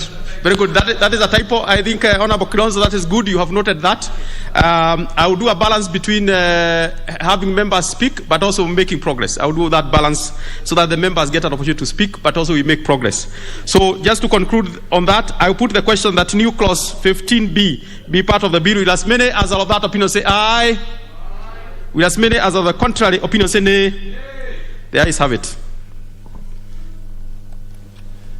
New part 3, new clause 16A. Honorable Chair, new clause 16A. Thank you. Thank you, Chair. New part 3A, as it is in the order paper, it's establishment of the Kenya Sugar Research Institute. More important than Nairobi, which is also an county headquarters.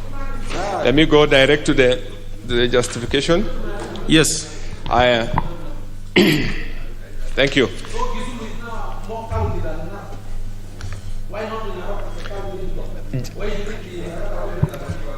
Honorable Chair, don't be distracted by Honorable Sankok's consultation. Just proceed. I think it is going to be establishment of a Kenya Sugar Research Institute, which justification is provide for establishment of Kenya Sugar Board Research Institute. Sugar is an important cash crop which has been neglected over time. There is need for a lot of scientific research to be done on the crop and the general ecology that supports the crops such as the soil. Thus, the committee is in the view that there is need to establish an institute that will carry out research specifically for the sugarcane crops and its final products. Thank you. Honorable members, I will propose a question that new clause 16A be now read a second time. Yes, Honorable Afura Munyinyi. Chair, you had the Honorable Kioni make reference to the cost of production of sugar.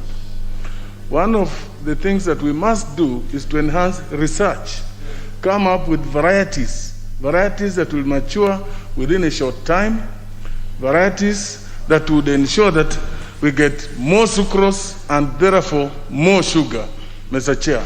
But most important is to ensure that technology also is taken into account, and as we maintain factories, as we service them, technology must be taken into account within our factories also. So this is an important amendment that we all agree to support. I therefore support. Honorable Mary, 1 minute. Chair, thank you, Chair. This is a very, very important amendment, Chair, especially on the establishment of the Kenya Research Institute or Kenya Sugar Research Foundation. Chair, I think it is very important and that we have the right variety that mature early, as the honorable member said, and also that has a higher sucrose content. And that means we shall be able to fight the issue of cheap and imported sugar. Chair, I also want to say that this institute, like any other, is going to serve the issue of research and development, which is very vital in any other body or any other institution in this country. Without research and development, we can't do much. So this is a very vital sector for, and as the bill shows, it is supposed to almost run semi-autonomously from the board so that it is more efficient and to carry out these duties. I support, Chair. I put the question that new clause 16A be now read a second time. Will as many as all of that opinion say aye? Will as many as all of the contrary opinion say nay? The ayes have it. I propose a question that new clause 16A be part of the bill. I put the question that new clause 16A be part of the bill. Will as many as all of that opinion say aye? Will as many as all of the contrary opinion say nay? The ayes have it. New clause 16B. Chair. I beg to propose the new clause 16B be part of the new bill. Be read the second time. Oh, sorry. Be read a second time. Sorry. Be read a second time. And this is to do with the functions of the institute.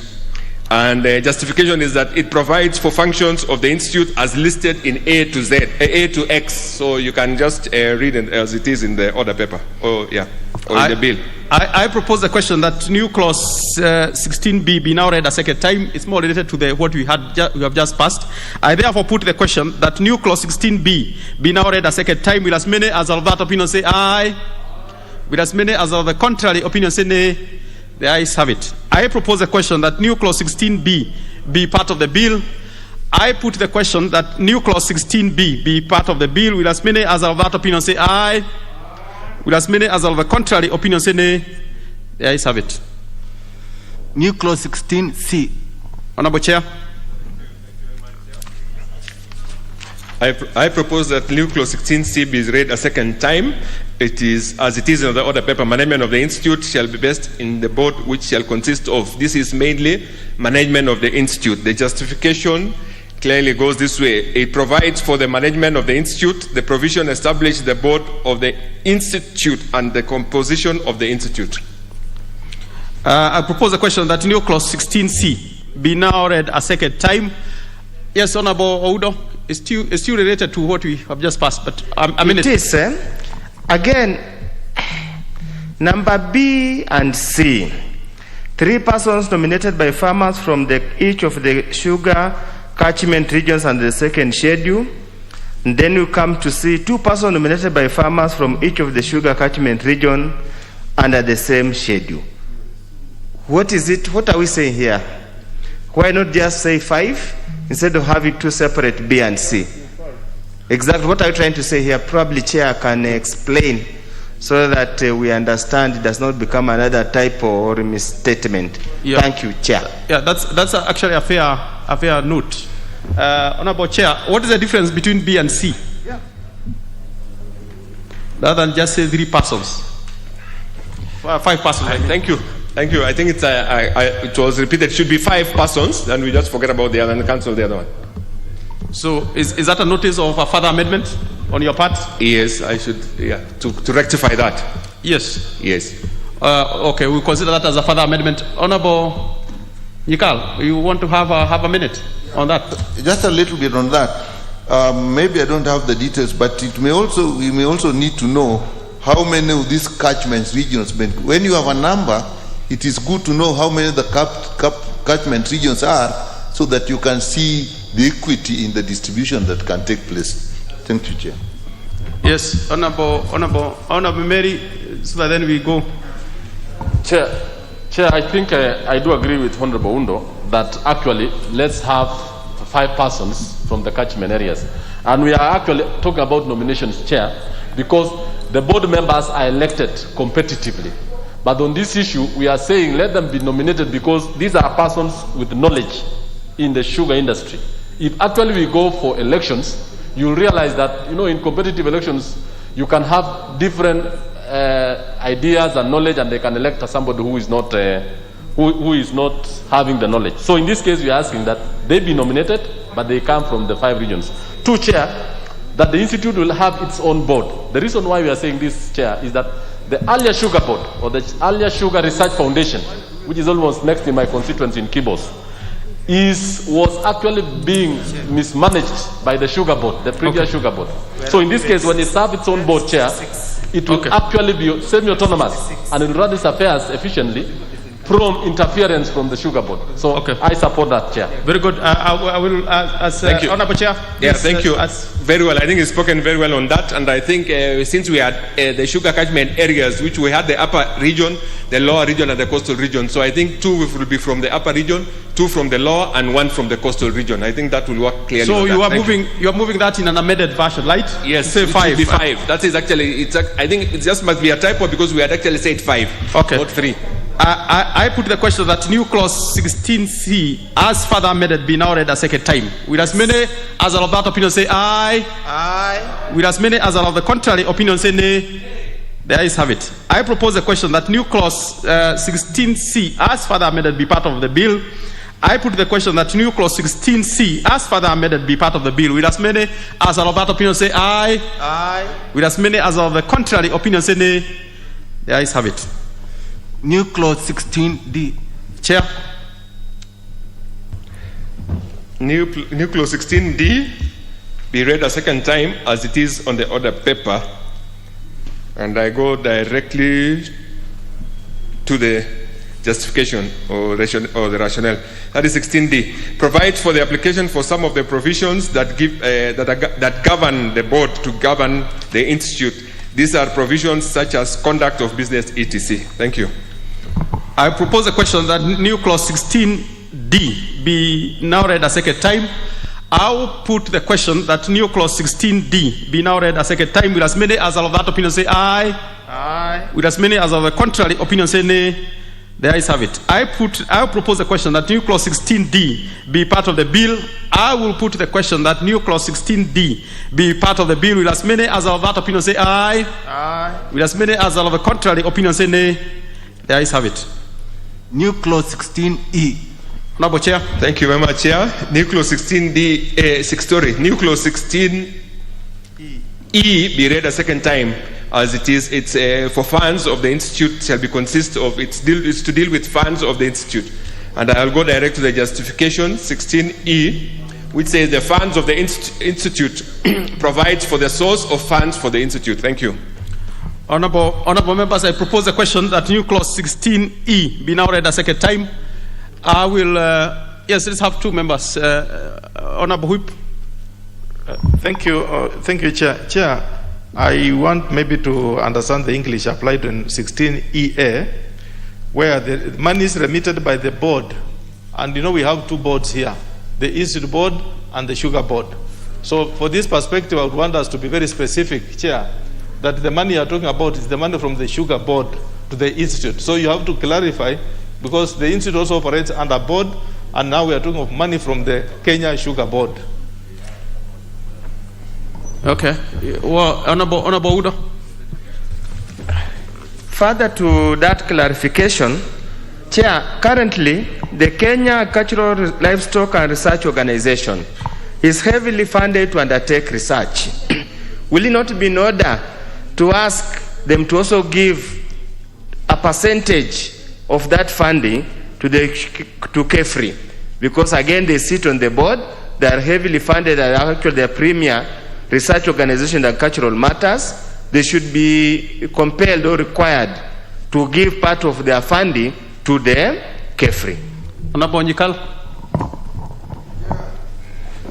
As much as the research is basically in the sugar industry, but to leave it that this research is only being funded from the industry, and yet really this board should be really a saga in the Ministry of Agriculture. I don't see why we really shouldn't make provision that the ministry should actually fund it. I'll take, for example, Kenya Medical Research Institute is a saga in the Ministry of Health, and it is one of the bodies that receives money from the ministry. So this one looks to me like it is being left purely from the industry. Should the industry get into problem, the research also gets into problem. So it may be need to look at if should it not even get money from Parliament through the parent ministry. Is it not there under C? 16E. It's weak. C. Under 16EC. C. The money is from any other source as approved by the. Oh, okay. I see what you mean. Yeah. Honorable Chair. Honorable Chair. Let's make progress. There is something Honorable Whip raised and Honorable Nyikal and the other members raised. Do you want to weigh in on them? I just want to touch on what Mheshimiwa Wangwe Whip had raised, that I think the definitions are also on the clause 2, where it defines exactly what the board and all the definitions. So I thought that will capture on that. Okay. Yeah, thank you. Okay. Honorable Mary, you have had a stab on this one. Have a minute, Honorable Mary. Thank you, Chair. I think what Honorable Nyikal has raised is very important, Chair, and I think that is covered in B. And any monies received by an institute from grants and donations, and I think this talks about the research fund. I think, Chair, you know that in this country, research fund is supposed to be 2% of the GDP. So in that case, any monies, meaning that it can be from the sugar levy, and at the same time from the grants like the Sugar Research Fund. Thank you. Honorable members, I will put the question that new clause 16E be now read a second time. Will as many as of that opinion say aye? Will as many as are of the contrary opinion say nay? The ayes have it. I propose a question that new clause 16E be part of the bill. I put the question that new clause 16E be part of the bill. Will as many as are of that opinion say aye? Will as many as are of the contrary opinion say nay? The ayes have it. New clause 16F. Honorable Chair. Thank you very much, Chair. New clause 16F, as it is on the order paper, be read a second time. And this is the Director General of the Institute. And I go directly to the justification for purpose of time. 16F, Director General of the Institute, creates that office of the Director General of the Institute to be in charge of the day-to-day operations of the Institute. Thank you. Honorable members, I propose a question that new clause 16F be now read a second time. I'll put the question that new clause 16F be now read a second time. Will as many as are of that opinion say aye? Will as many as are of the contrary opinion say nay? The ayes have it. I propose a question that new clause 16F be part of the bill. I put the question that new clause 16F be part of the bill. Will as many as are of that opinion say aye? Will as many as are of the contrary opinion say nay? The ayes have it. New part 3B, new clause 16G. Honorable Chair. New part 3B, which is appointment of crop inspectors. I beg that it to be read a second time. 16G, which is appointment of crop inspectors. Let me go to the justification. 16G. It gives, the justification is that it gives the power to the board to appoint crop inspectors. Honorable members, I propose a question that new clause 16G be now read a second time. I'll put the question that new clause 16G be now read a second time. With as many as are of that opinion say aye. With as many as are of the contrary opinion say nay. The ayes have it. I propose a question that new clause 16G be part of the bill. I put the question that new clause 16G be part of the bill. With as many as are of that opinion say aye. With as many as are of the contrary opinion say nay. The ayes have it. New clause 16H. Honorable Chair. Thank you, Chair. New clause 16H be read a second time as it is on the order paper. It is entry of inspectors. Justification. Yes. What is out of order, Honorable Kilonzo? I don't know that is me out of order or there's an omission. Yes. I did not see us going through 16F. We went to 16G. We did 16F. We did it after E. Yes. Yes, we did. So, okay. Sorry, you're a ranking member. You must have been thinking of some. You must have been busy. You know, Honorable Kilonzo is a hard-working member of this house. I think he was working on something different. I'm sure at that time. He must have been a little busy, but I'm sure we will also explain to him if he needs to. Now we justification of entry and inspection. That is 16H. Entry and inspection gives crop inspectors powers to enter, powers of entry to a premises, land, vehicle to crop inspectors for inspection purposes. Thank you. Honorable members, I propose a question that new clause 16H be now read a second time. I put the question that new clause 16H be now read a second time. With as many as are of that opinion say aye. With as many as are of the contrary opinion say nay. The ayes have it. I propose a question that new clause 16H be now be part of the bill. I put the question that new clause 16H be part of the bill. With as many as are of that opinion say aye. With as many as are of the contrary opinion say nay. The ayes have it. New clause 16I. Honorable Chair. 16I. Thank you. To be read a second time as it is on the order paper. Powers of entry.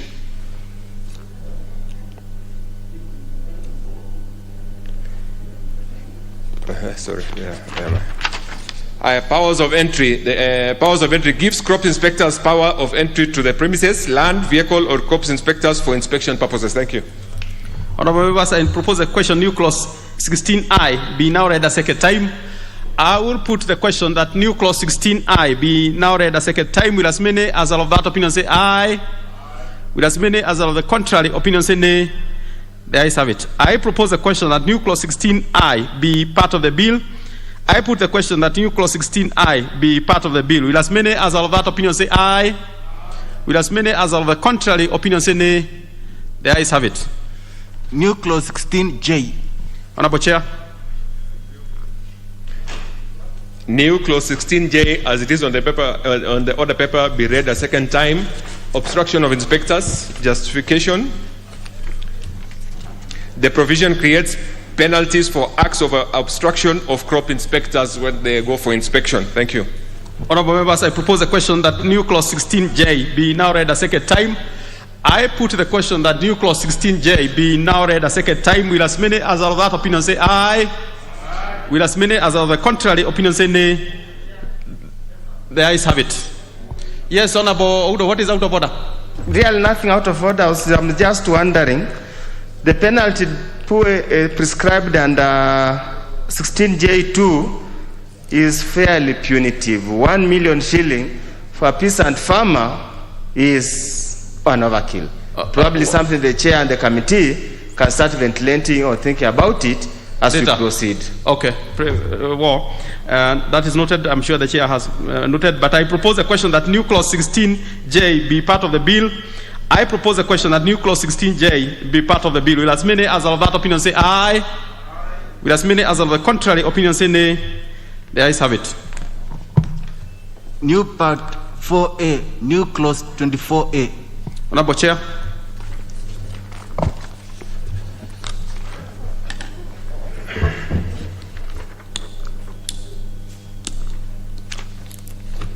New clause. New clause 24A. Thank you. That is page 1269. Thank you very much. Page 1269. Thank you. This is part 4A, a supplement of the Sugar Arbitration Tribunal. Establishment of a Sugar Tribunal, as it is on the order paper, be read a second time. Justification.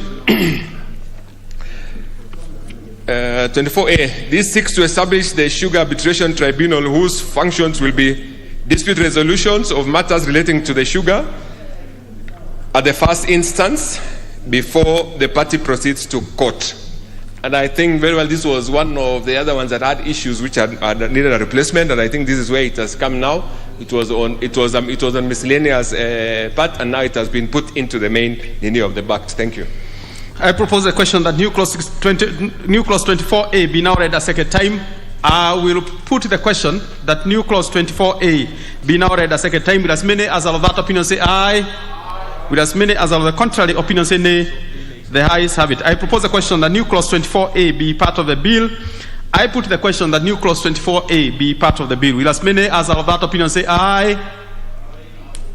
Order members. I will put the question that new clause 24A be part of the bill. Will as many as are of that opinion say aye? Aye. Will as many as are of the contrary opinion say nay? The ayes have it. New clause 24B. Thank you. Chair. New clause 24B be read a second time. The tribunal shall determine it is just jurisdiction of the tribunal. Jurisdiction of the tribunal. Justification 24B. This provision provides for the jurisdiction of the tribunal. These are matters that the tribunal will be handling. Thank you. I propose a question that new clause 24B be now read a second time. Yes, Honorable Wafula Munyinyi. Thank you, Chair. It's good when we also remind ourselves. During the last session, during the last sitting, there was an issue with clause 31, and I think those members who are here, we were debating clause 31, which was in relation to this. We were saying if it was to be deleted, and this 24A and B did not go through, then we'll have a problem. But because now this clause 24A and B have been carried or being carried, then there will be no issue with the deletion of clause 31. I thank you, Mr. Chair. Just to add on that, I think to support on that, that is very well. He's actually put it very clearly because there was an issue of the other clause 30, which now, and I think I was trying to explain the other time that it was under miscellaneous. which is not substantive. Now we have put it on the substantive part of the Act, which is going to be now this part 4A, which will deal with the tribunal. Thank you very much. Honorable members, I'll put the question that new clause 24B be now read a second time. Will as many as are of that opinion say aye? Will as many as are of the contrary opinion say nay?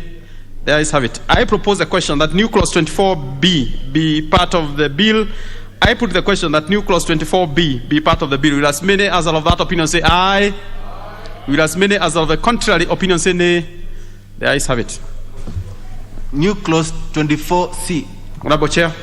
Thank you very much. New clause 24C be read a second time as it is on the order paper. Determination of disputes.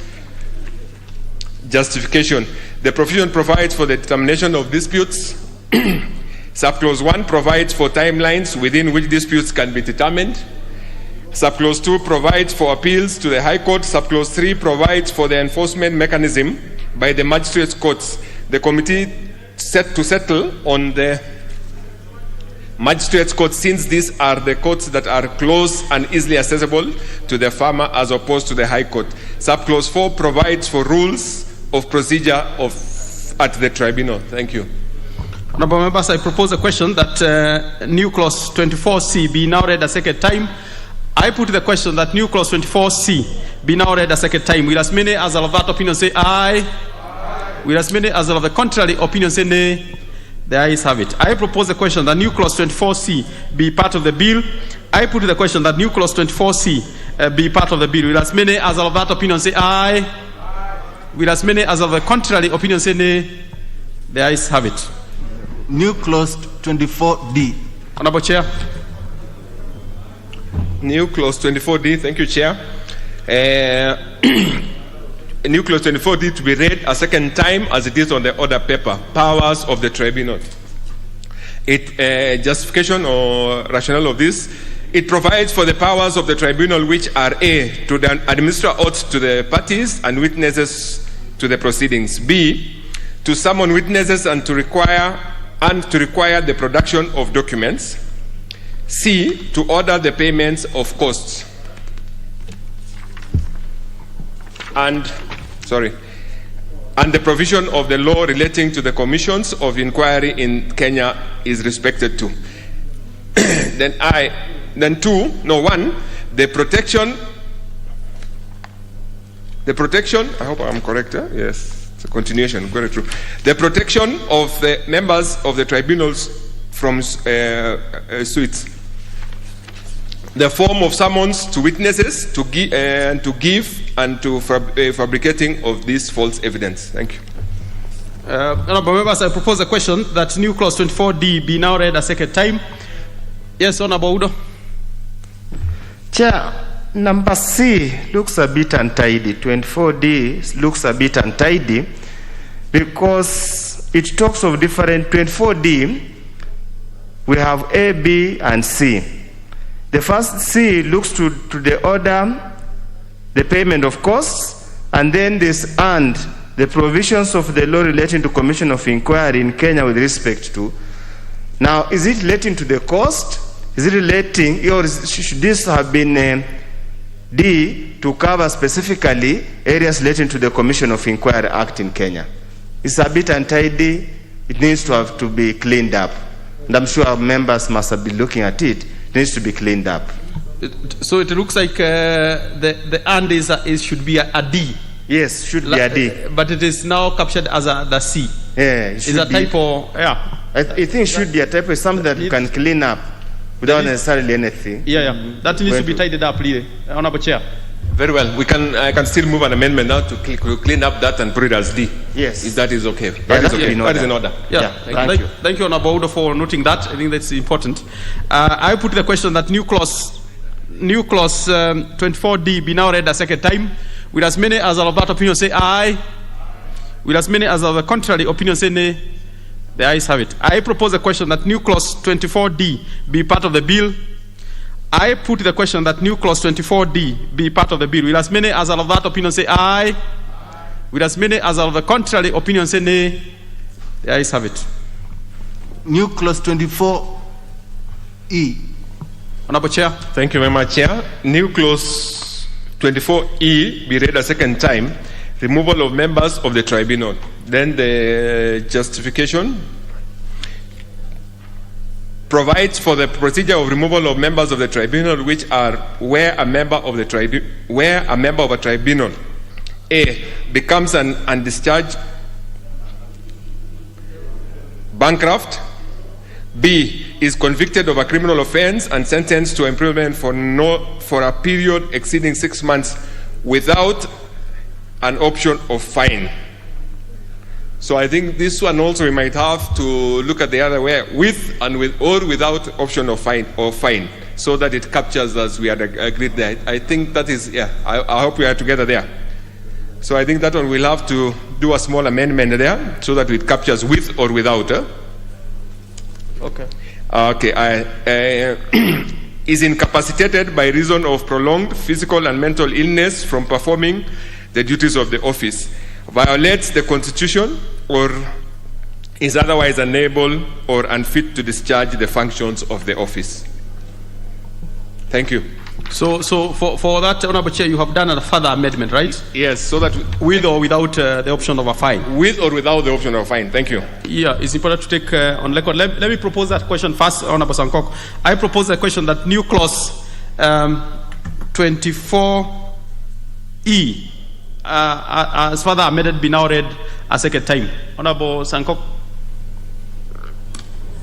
I think the further amendment from the chair are not very necessary, because B is convicted of a crime, a criminal offense, and sentenced to imprisonment for a period exceeding 6 months without the option of a fine. You know why we are putting without? If there was an option of a fine, and then he pay the fine, he will be able to discharge his duties in the board. He's already been in prison for 6 months. No, without whether there is a fine, when there is a fine, they will pay the fine immediately and come out. Yeah. Yes. And okay. But if there is no option of fine, then it means 6 months they will not be able to discharge his duties. Or are we saying that any criminal? Yes. Any criminal, So long as we put it for 6 as far as there is a criminal, then I accept that with or without fine, because they are criminals. Yeah, so we treat all criminals equally. Yeah. Thank you. Okay. Honorable members, I will put the question that new clause 24E, as further amended, be now read a second time. Will as many as of that opinion say aye? Aye. Will as many as of the contrary opinion say nay? The ayes have it. I propose the question that new clause 24E, as further amended, be part of the bill. I put the question that new clause 24E, as further amended, be part of the bill. Will as many as of that opinion say aye? Aye. Will as many as of the contrary opinion say nay? The ayes have it. New clause 24F. Honorable Chair. Thank you very much, Chair. New clause 24F, as it is on the order paper, be read a second time on vacancy. 24F.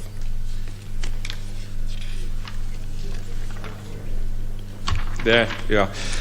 Justification is to provide for instance where a vacancy occurs in the membership of the tribunal, how the same is to be filled by the appointing authority. Thank you. Honorable members, I will propose a question that new clause 24F be now read a second time. Yes, Honorable Udo. I might just need a clarification from the chair. Yes. Because the words reads, where the office of any member becomes vacant, whether by death or otherwise, the Chief Justice may appoint. Is not compulsory the Chief Justice must appoint. Does it mean he contemplates, or the committee contemplated, a situation where the tribunal can sit despite a vacancy, in spite of there being a vacancy? Or would it have been fair enough to state the Chief Justice shall appoint? That becomes mandatory. We should not have a vacancy that remains vacant for necessarily too long. That's what I was just wondering. Yes, Thanks. Honorable Kilonzo. Perhaps the chair needs to explain to us why is it that the new member who has been appointed to replace the deceased will only serve for the remainder of the term of the deceased? What is the rationale of that?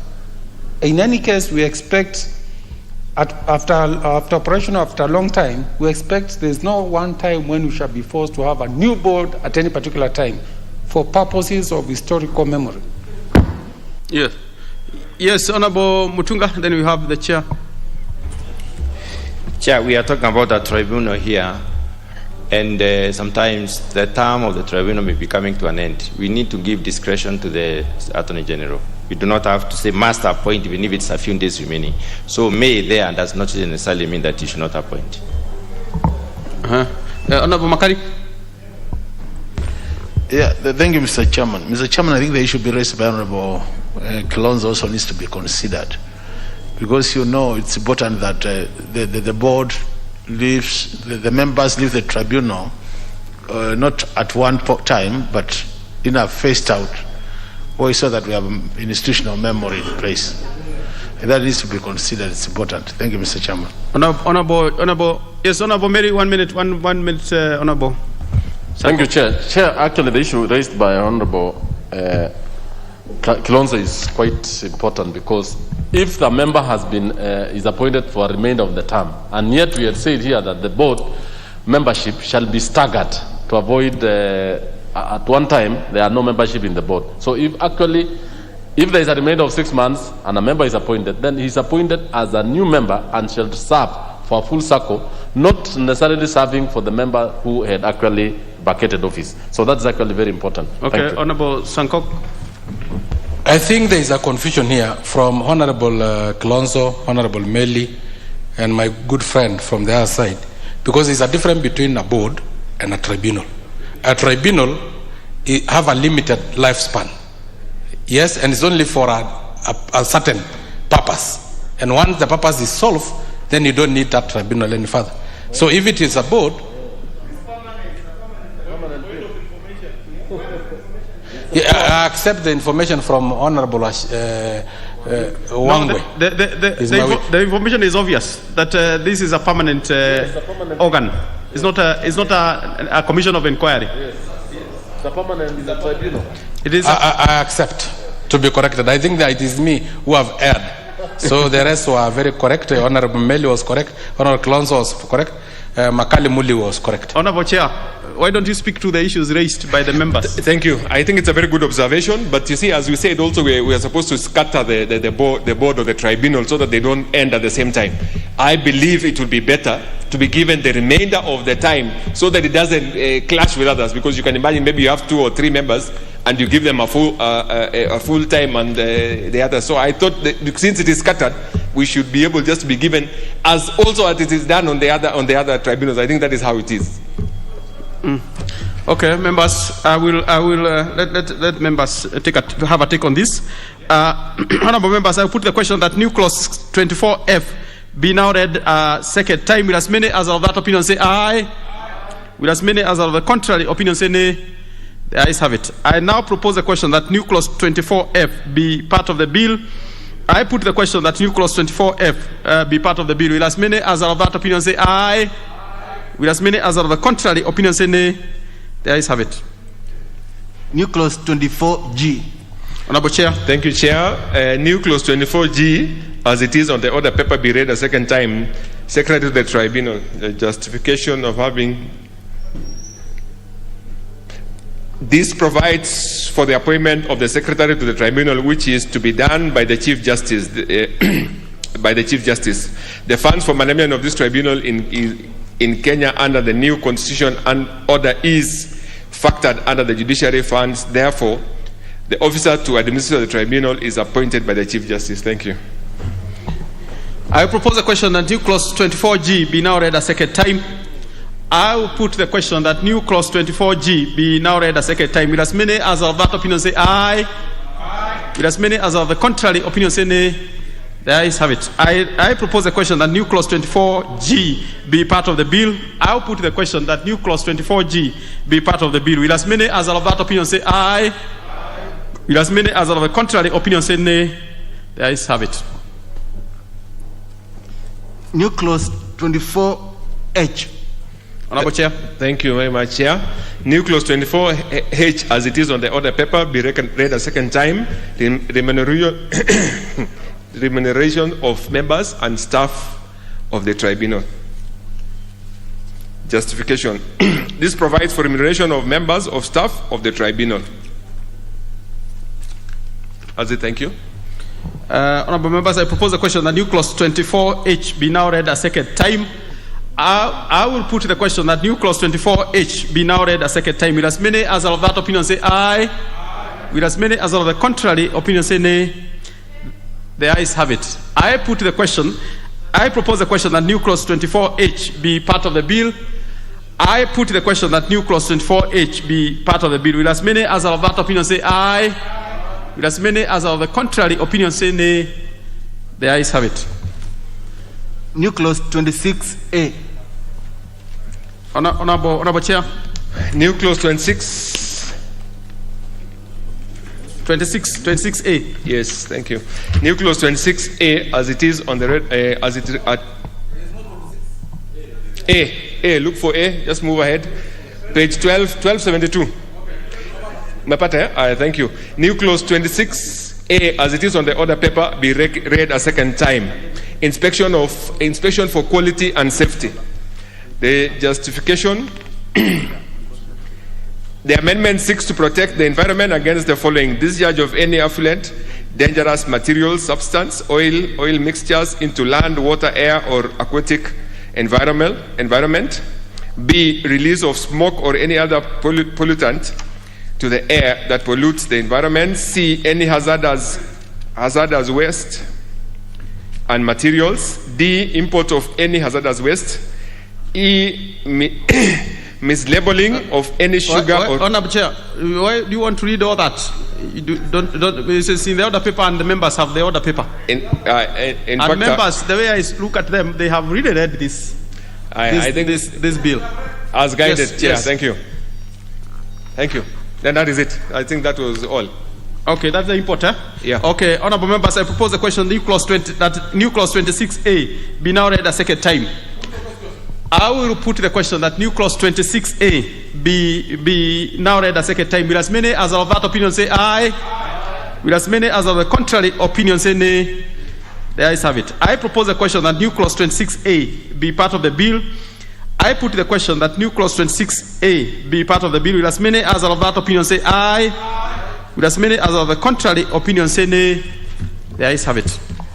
New clause 30A. Honorable Chair.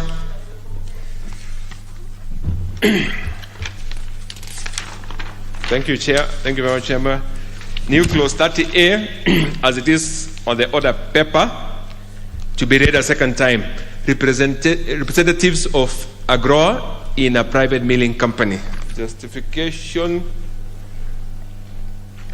Here.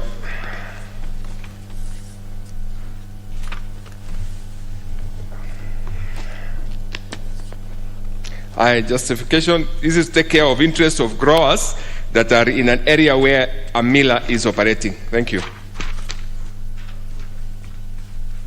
Honorable members, I propose a question that new clause 30A be now read a second time. Yes, Honorable Makari. Yeah, thank you, Mr. Chairman. Mr. Chairman, I want to support this new clause because it is very important that the outgrowers actually are represented in some of these boards. So it is a very progressive amendment, and I want to support it. Thank you, Mr. Chairman. Very well. Honorable. Yes, Honorable Mary. Chair, this is a very important clause because most of the millers do not have nuclear estates themselves. The farmers or the growers form the basis of their crop. So the farmers actually have to have a say because they are the owners of the crop. The businessman owns the company, and therefore the farmer's welfare needs to be actually looked into by having a representative in that board.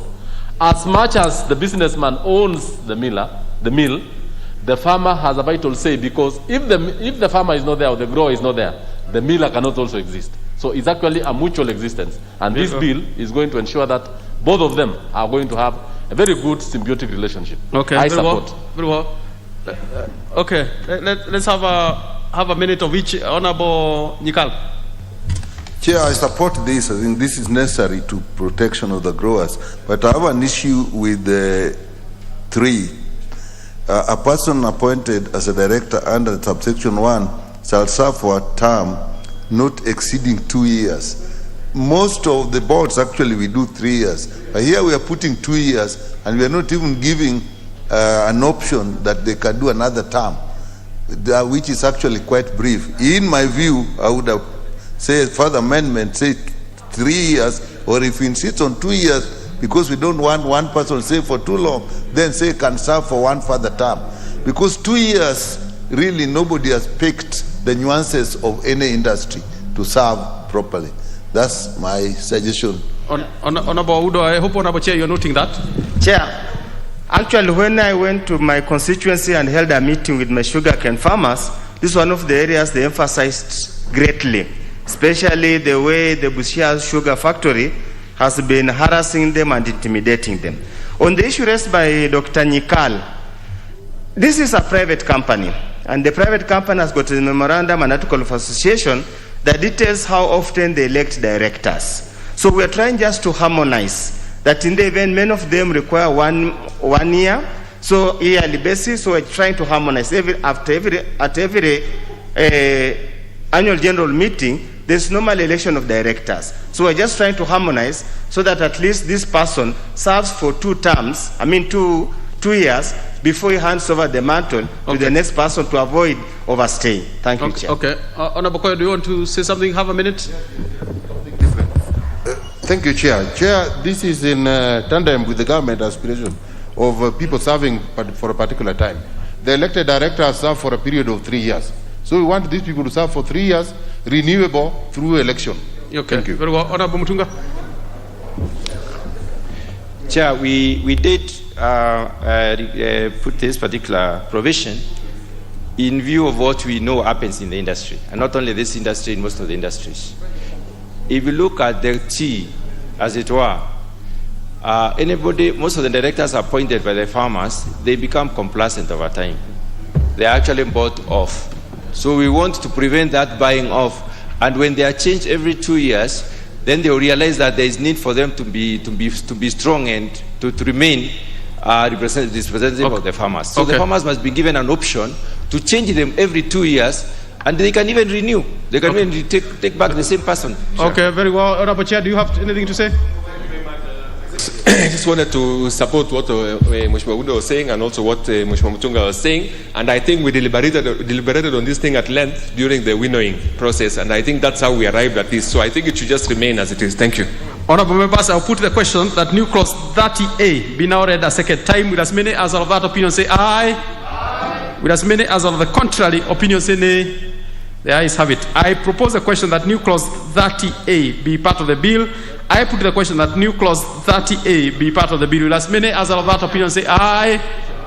With as many as of the contrary opinion say nay. The ayes have it.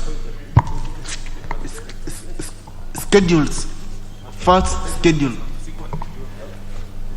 Honorable members, I propose the question. I propose the question that the first schedule be part of the bill. Honorable Chair, you have an amendment. Thank you very much, Chair. We propose that first schedule be part of the bill and be read a second time as this on the order paper. The reason for this is that there was it did not have a title, or that the provision of this Act, Conduct Business Affairs of the Board, did not have a title, and we put a title as it is, and the justification is that the schedule of this bill lacked a title, thus the need for inclusion of a title. Thank you. Okay, that's straightforward. I propose a question that the first schedule be amended as proposed by the Chair. I now put the question that the first schedule be amended as proposed by the Honourable Chair. With as many as of that opinion say aye. Aye. With as many as of the contrary opinion say nay. The ayes have it. I now put the question that the first schedule as amended be part of the bill. With as many as of that opinion say aye. Aye. With as many as of the contrary opinion say nay. The ayes have it. Second schedule. I propose the question that the second schedule be part of the bill. Honourable Chair, you have an amendment to that. Second schedule. Thank you. Second schedule, as it is on the order paper, be read a second time. Justification. second schedule. The justification is there. Justification is the intention of this schedule is to give guidelines of the entering into agreements with the actors of the sugar sector. The proper word would therefore be guidelines and opposed to agreements. Honorable members, I propose a question that the second schedule be amended as proposed by the Honorable Chair. I now put the question that the second schedule be amended as proposed by the Honorable Chair. Will as many as of that opinion say aye? Will as many as of the contrary opinion say nay? The ayes have it. I now put the question that the second schedule as amended be part of the bill. Will as many as of that opinion say aye? Will as many as of the contrary opinion say nay? The ayes have it. Third schedule. I propose the question that the third schedule be part of the bill. Mover, Honorable Chair.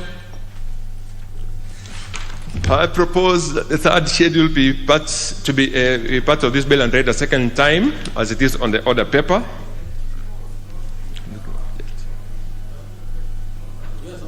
Yeah, I think it's okay. I'm looking for the justification. Yeah, I think it is. Yeah, I think justification is on the order paper. That's all. Thank you.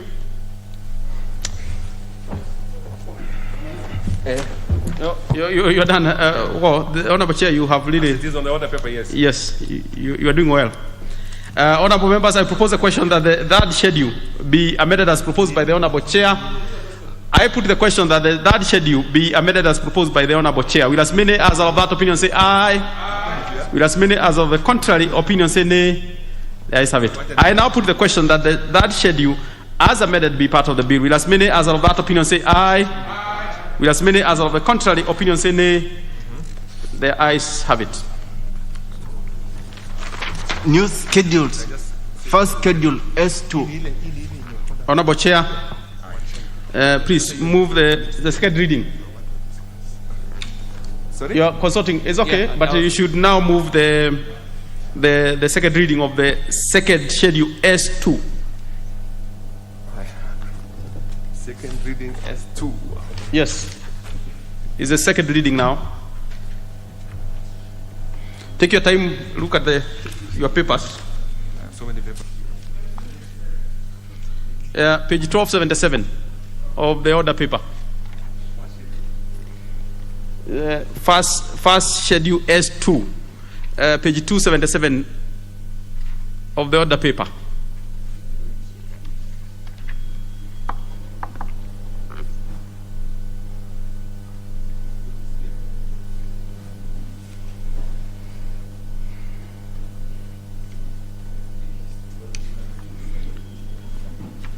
Yes, let him consult his papers so that then we do the right thing.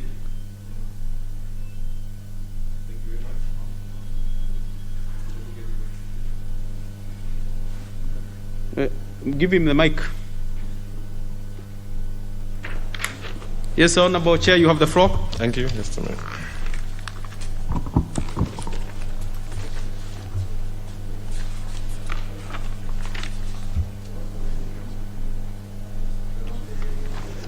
This is the new schedule that I beg to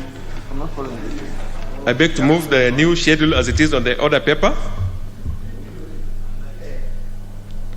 which comes in as the first schedule as it is on the order paper. Am I correct? No, the new schedule is now S2. It's the one dealing with the delineation of sugar catchment areas. Yes. So that becomes a new schedule completely. So you need to move for the second reading of that new schedule because it's new. So I'm moving it for the second reading, the new schedule. Delineation of sugar catchment areas. Yes, the justification. Justification on this is the clustering of the purpose of this appointment is for the board to provide for under clause 5 of this bill. It is therefore administrative and does not cluster the farmers into zones.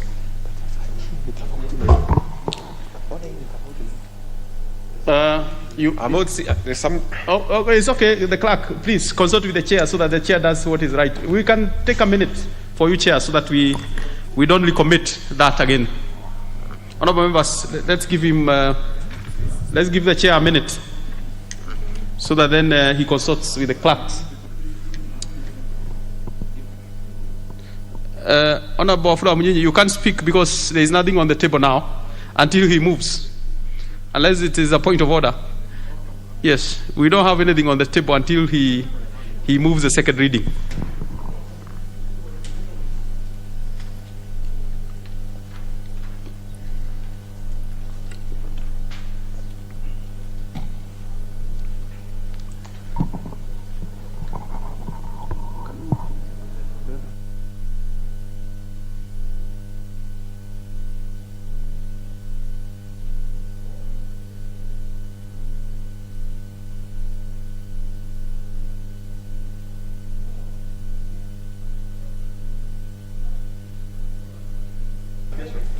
No, it's okay, Chair. It's okay, Chair. Then you have done nothing wrong. Consulting is important, so that then we do the right thing. Honorable Chair, you have the floor now. So thank you. So elimination of sugar catchment areas, which we change them into 5 areas or regions. Let me put it that way. But like as I explained, that this is only for administrative purposes. It has nothing to do with clustering farmers into zones. So we'll have the region and the Rift region, which falls under Kericho, Nandi, and Uasin Gishu, Upper Western, which is Bungoma and Trans Nzoia, Lower Western region, which is Busia, Kakamega, Siaya, Vihiga, South region, which is Homa Bay, Kisumu, Migori, and Narok, Coastal region, which is Kwale, Lamu, and Tana River. Thank you. Honorable, let me propose a question first. Honorable members, I propose a question that the new schedule, the new first schedule S2 be now read a second time. Yes, let's have, let's start this way. Let's start with Honorable Makari. Coming down now. Yeah, thank you, Mr. Chairman. Mr. Chairman, while I support this first schedule, the new one, I'm worried that for purpose of posterity, Mr. Chairman, it could also be good to leave it a bit open for those who might join in future, because we might have sugar growing areas which are come up into the future, Mr. Chairman. And once we look at it like this, it's like saying nobody else should attempt to grow sugar in this country. And I just thought there was a small opening for new counties who might join sugar growing. Thank you, Mr. Chairman. Yes, before I come this way, let me have a minute of each.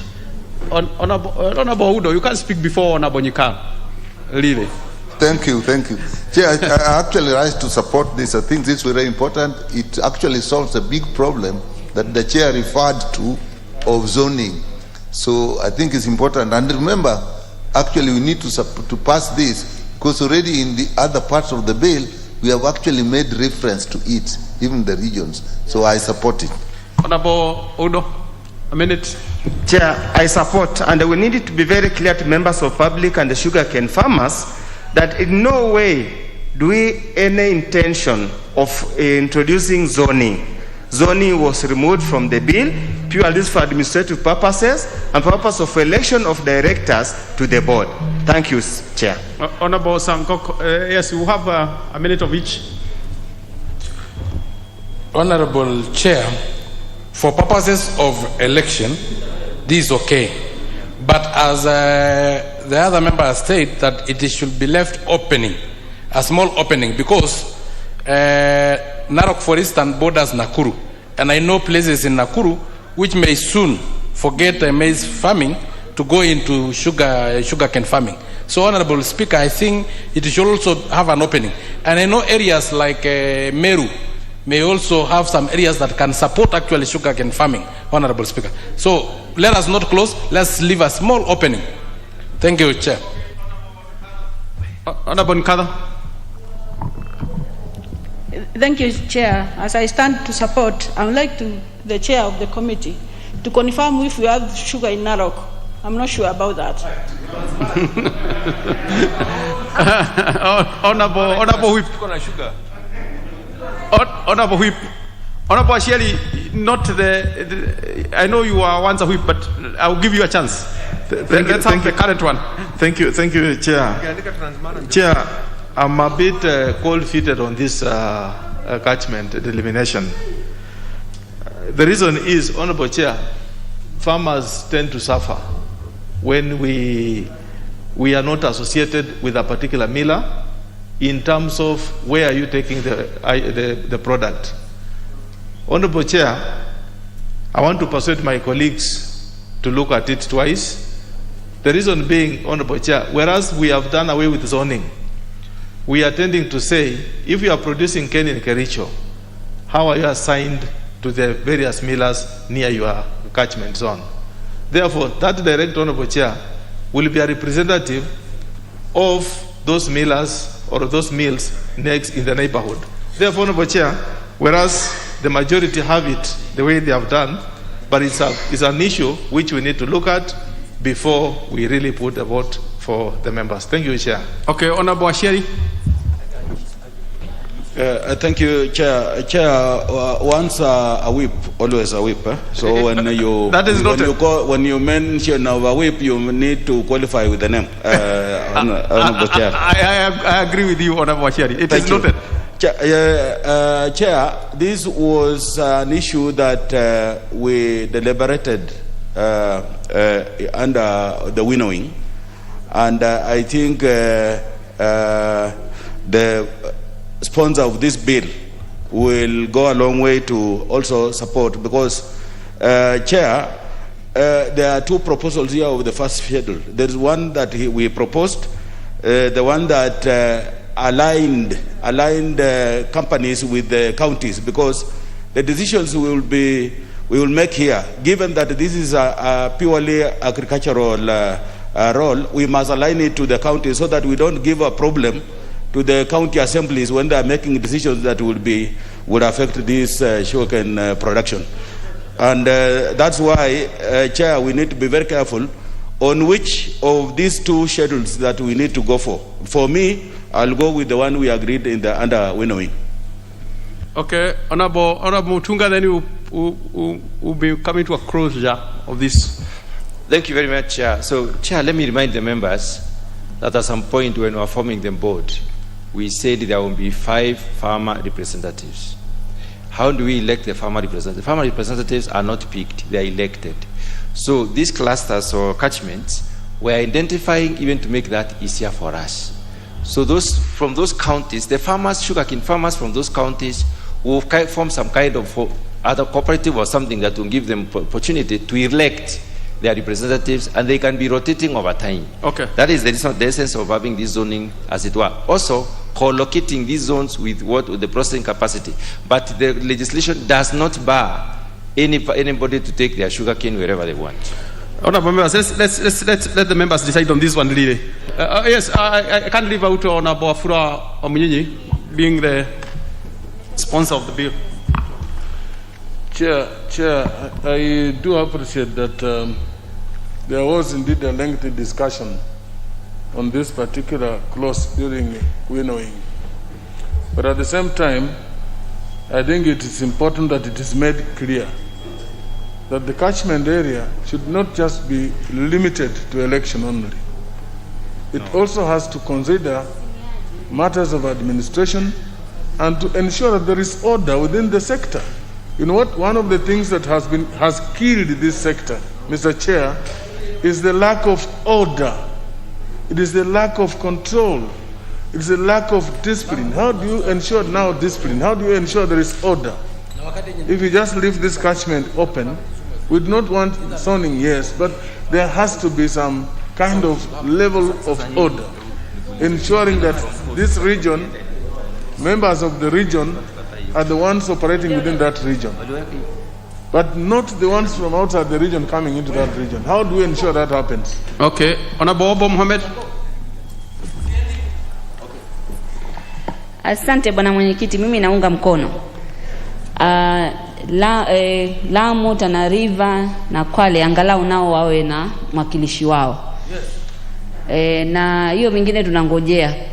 Mambo ya headquarter kuweko mbali na Lamu, sisi kule ni mbali sana. Usafiri unakuwa ngumu, tunangojea hiyo tubadilishe. Sasa hiyo ni nini? Asante. Order members, I will put the question that new first schedule S2 be now read a second time. Will as many as of that opinion say aye? Will as many as of the contrary opinion say nay? The ayes have it. I propose a question that the first schedule, new first schedule S2 be part of the bill. I put the question that the new schedule, new first schedule S2 be part of the bill. Will as many as of that opinion say aye? Aye. Will as many as of the contrary opinion say nay? The ayes have it. First, second, third schedules. Honorable Chair. Thank you very much, Chair.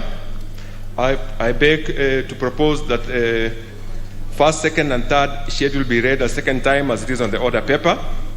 And justification of this one is very simple.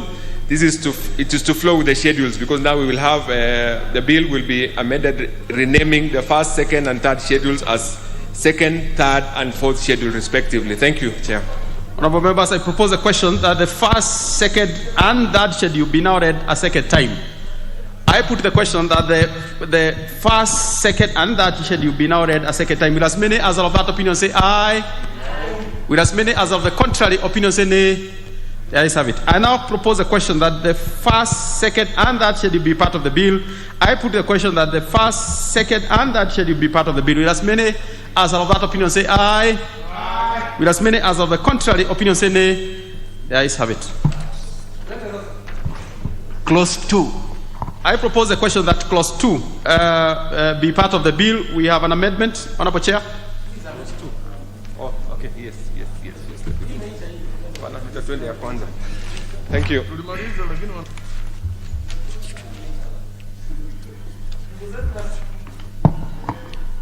Thank you. Thank you, Chair. I beg to propose that clause 2 be read a second time as it is on the order paper. And this is in terms of interpretation. Sorry. Thank you. And I think that is it. I think this one is very self-explanatory. Yes. This is just definitions of terms. Thank you. Honorable members, I propose a question that clause 2 be amended as proposed by the Honorable Chair. I put the question that clause 2 be amended as proposed by the Honorable Chair. Will as many as of that opinion say aye? Aye. Will as many as of the contrary opinion say nay? The ayes have it. I now put the question that clause 2 as amended be part of the bill. Will as many I now put the question that clause 2 as amended be part of the bill. Will as many as of that opinion say aye? Aye. Will as many as of the contrary opinion say nay? The ayes have it. Title.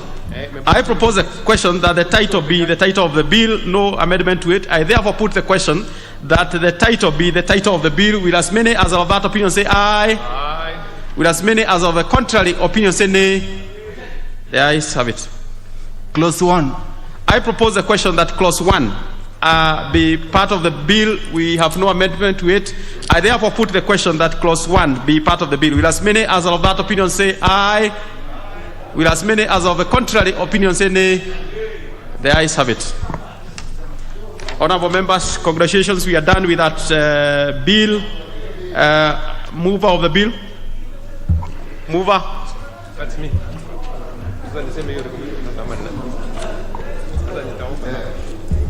Thank you, Chair.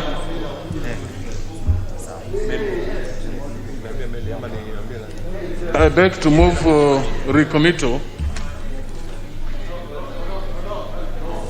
Reporting. Order. The recommittal will come much later. Honorable Mover. All right. There. Sorry about that, Chair. Honorable Chairperson, I beg to move that the committee do report to the House its consideration of the Sugar Bill, National Assembly Bill number 68 of 2019, and its approval thereof with amendments. Honorable members, I put the question, which is that the committee do report to the House its consideration of the Sugar Bill, National Assembly Bill number 68 of 2019, and its approval thereof with amendments. Will as many as of that opinion say aye? Aye. Will as many as of the contrary opinion say nay? The ayes have it. Honorable members.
Honorable members, shall we have the mover?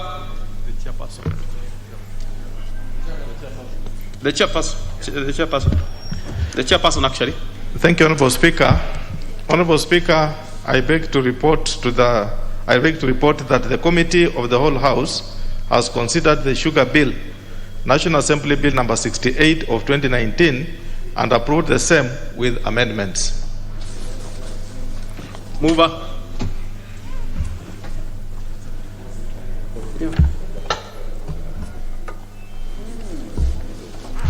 Thank you, Mr. Speaker. I beg to move recommittal. I beg to move that the motion for agreement with the report of the Committee of the Whole House be amended by inserting the word subject to recommittal of the following clauses. Clauses 5B, new clauses 15A, 15B, 16C, and clauses 18 and 26.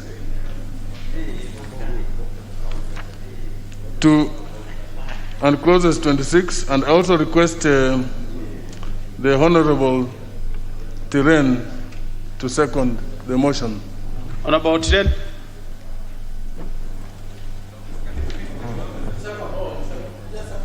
Just second. All you need is to second. Just bow. Sawa. It's okay, I'll second that. What is out of order, Honorable Kilonzo? No, Honorable Kilonzo. It's okay, I can tell what you want to say. I'll give you a chance. We'll prosecute the one of Wafula Mnyi to the end. Then a number of you also have recommittal. Is that okay? Honorable members, I propose a question, which is that the motion for agreement for the report of the Committee of the Whole House be amended by inserting the subject to the committal of the clauses raised by Honorable Wamunyinyi. Honorable members, I now put the question, which is that the motion of agreement with the report of the Committee of the House be amended by inserting subject to the recommittal of the clauses raised by Honorable Wafula Mnyinyi. Will as many as of that opinion say aye? Aye. Will as many as of the contrary opinion say nay? Nay. The ayes have it.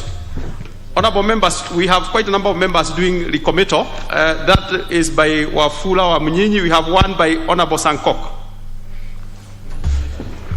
Thank you very much, Honorable Speaker. Honorable Speaker, I beg to move that the motion for agreement with the report of the Committee of the Whole House be amended by inserting the word subject to committal of clause 9A.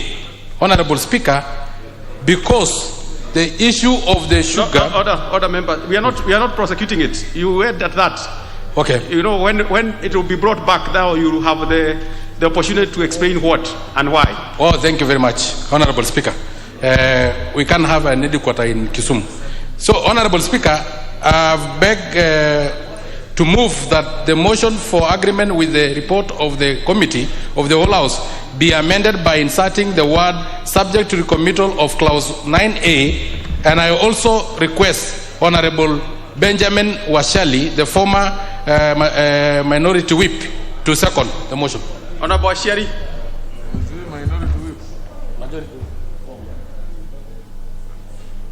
Give him the mic.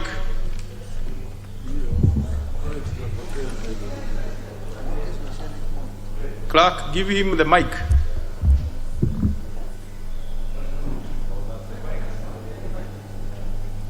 Honorable Bashir, your mic seems off. Yes, thank you. Thank you.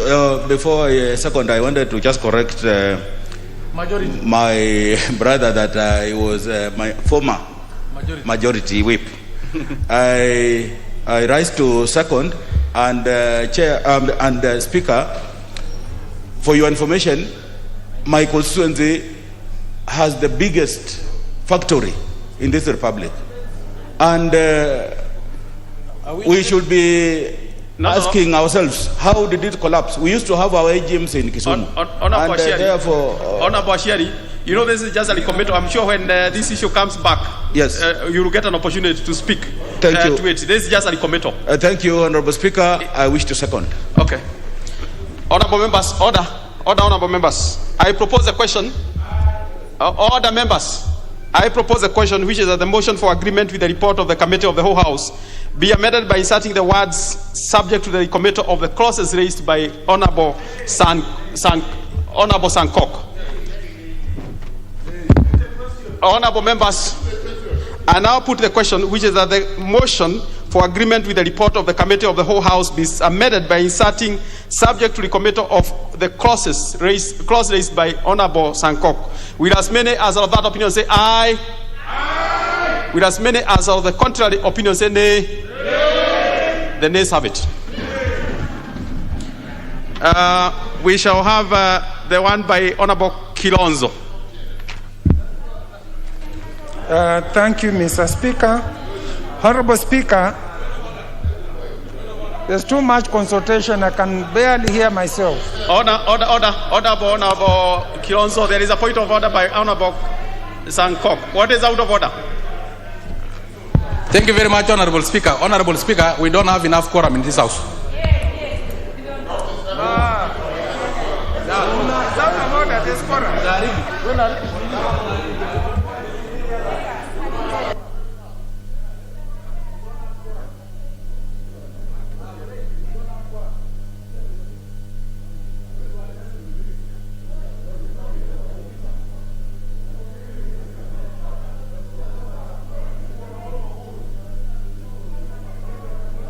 Order, members. Order, members. Order, members. Order, members. When a member and the Honorable Sankok. Honorable Sankok. Honorable Sankok. Order, Honorable Sankok. When you have raised the issues of quorum, you cannot leave the House. You cannot leave the House. So, honorable members, Honorable Sankok has raised the issues of quorum. We cannot ignore that, what the member has raised. I will order that the bell be rung for 10 minutes. And Honorable Sankok, you can't leave the House when you have raised the issues of quorum. 10 minutes.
Order, members. Order, members. What is that consultation by Honorable Obo Mohammed? That is an agitated conversation and consultation. Okay, order, members. We don't have the numbers. Order, members. we have not been able to raise the numbers now. And in the circumstances, the time being 12:31 p.m., this House started adjourned until today, Wednesday, 13th October at 2:30 p.m.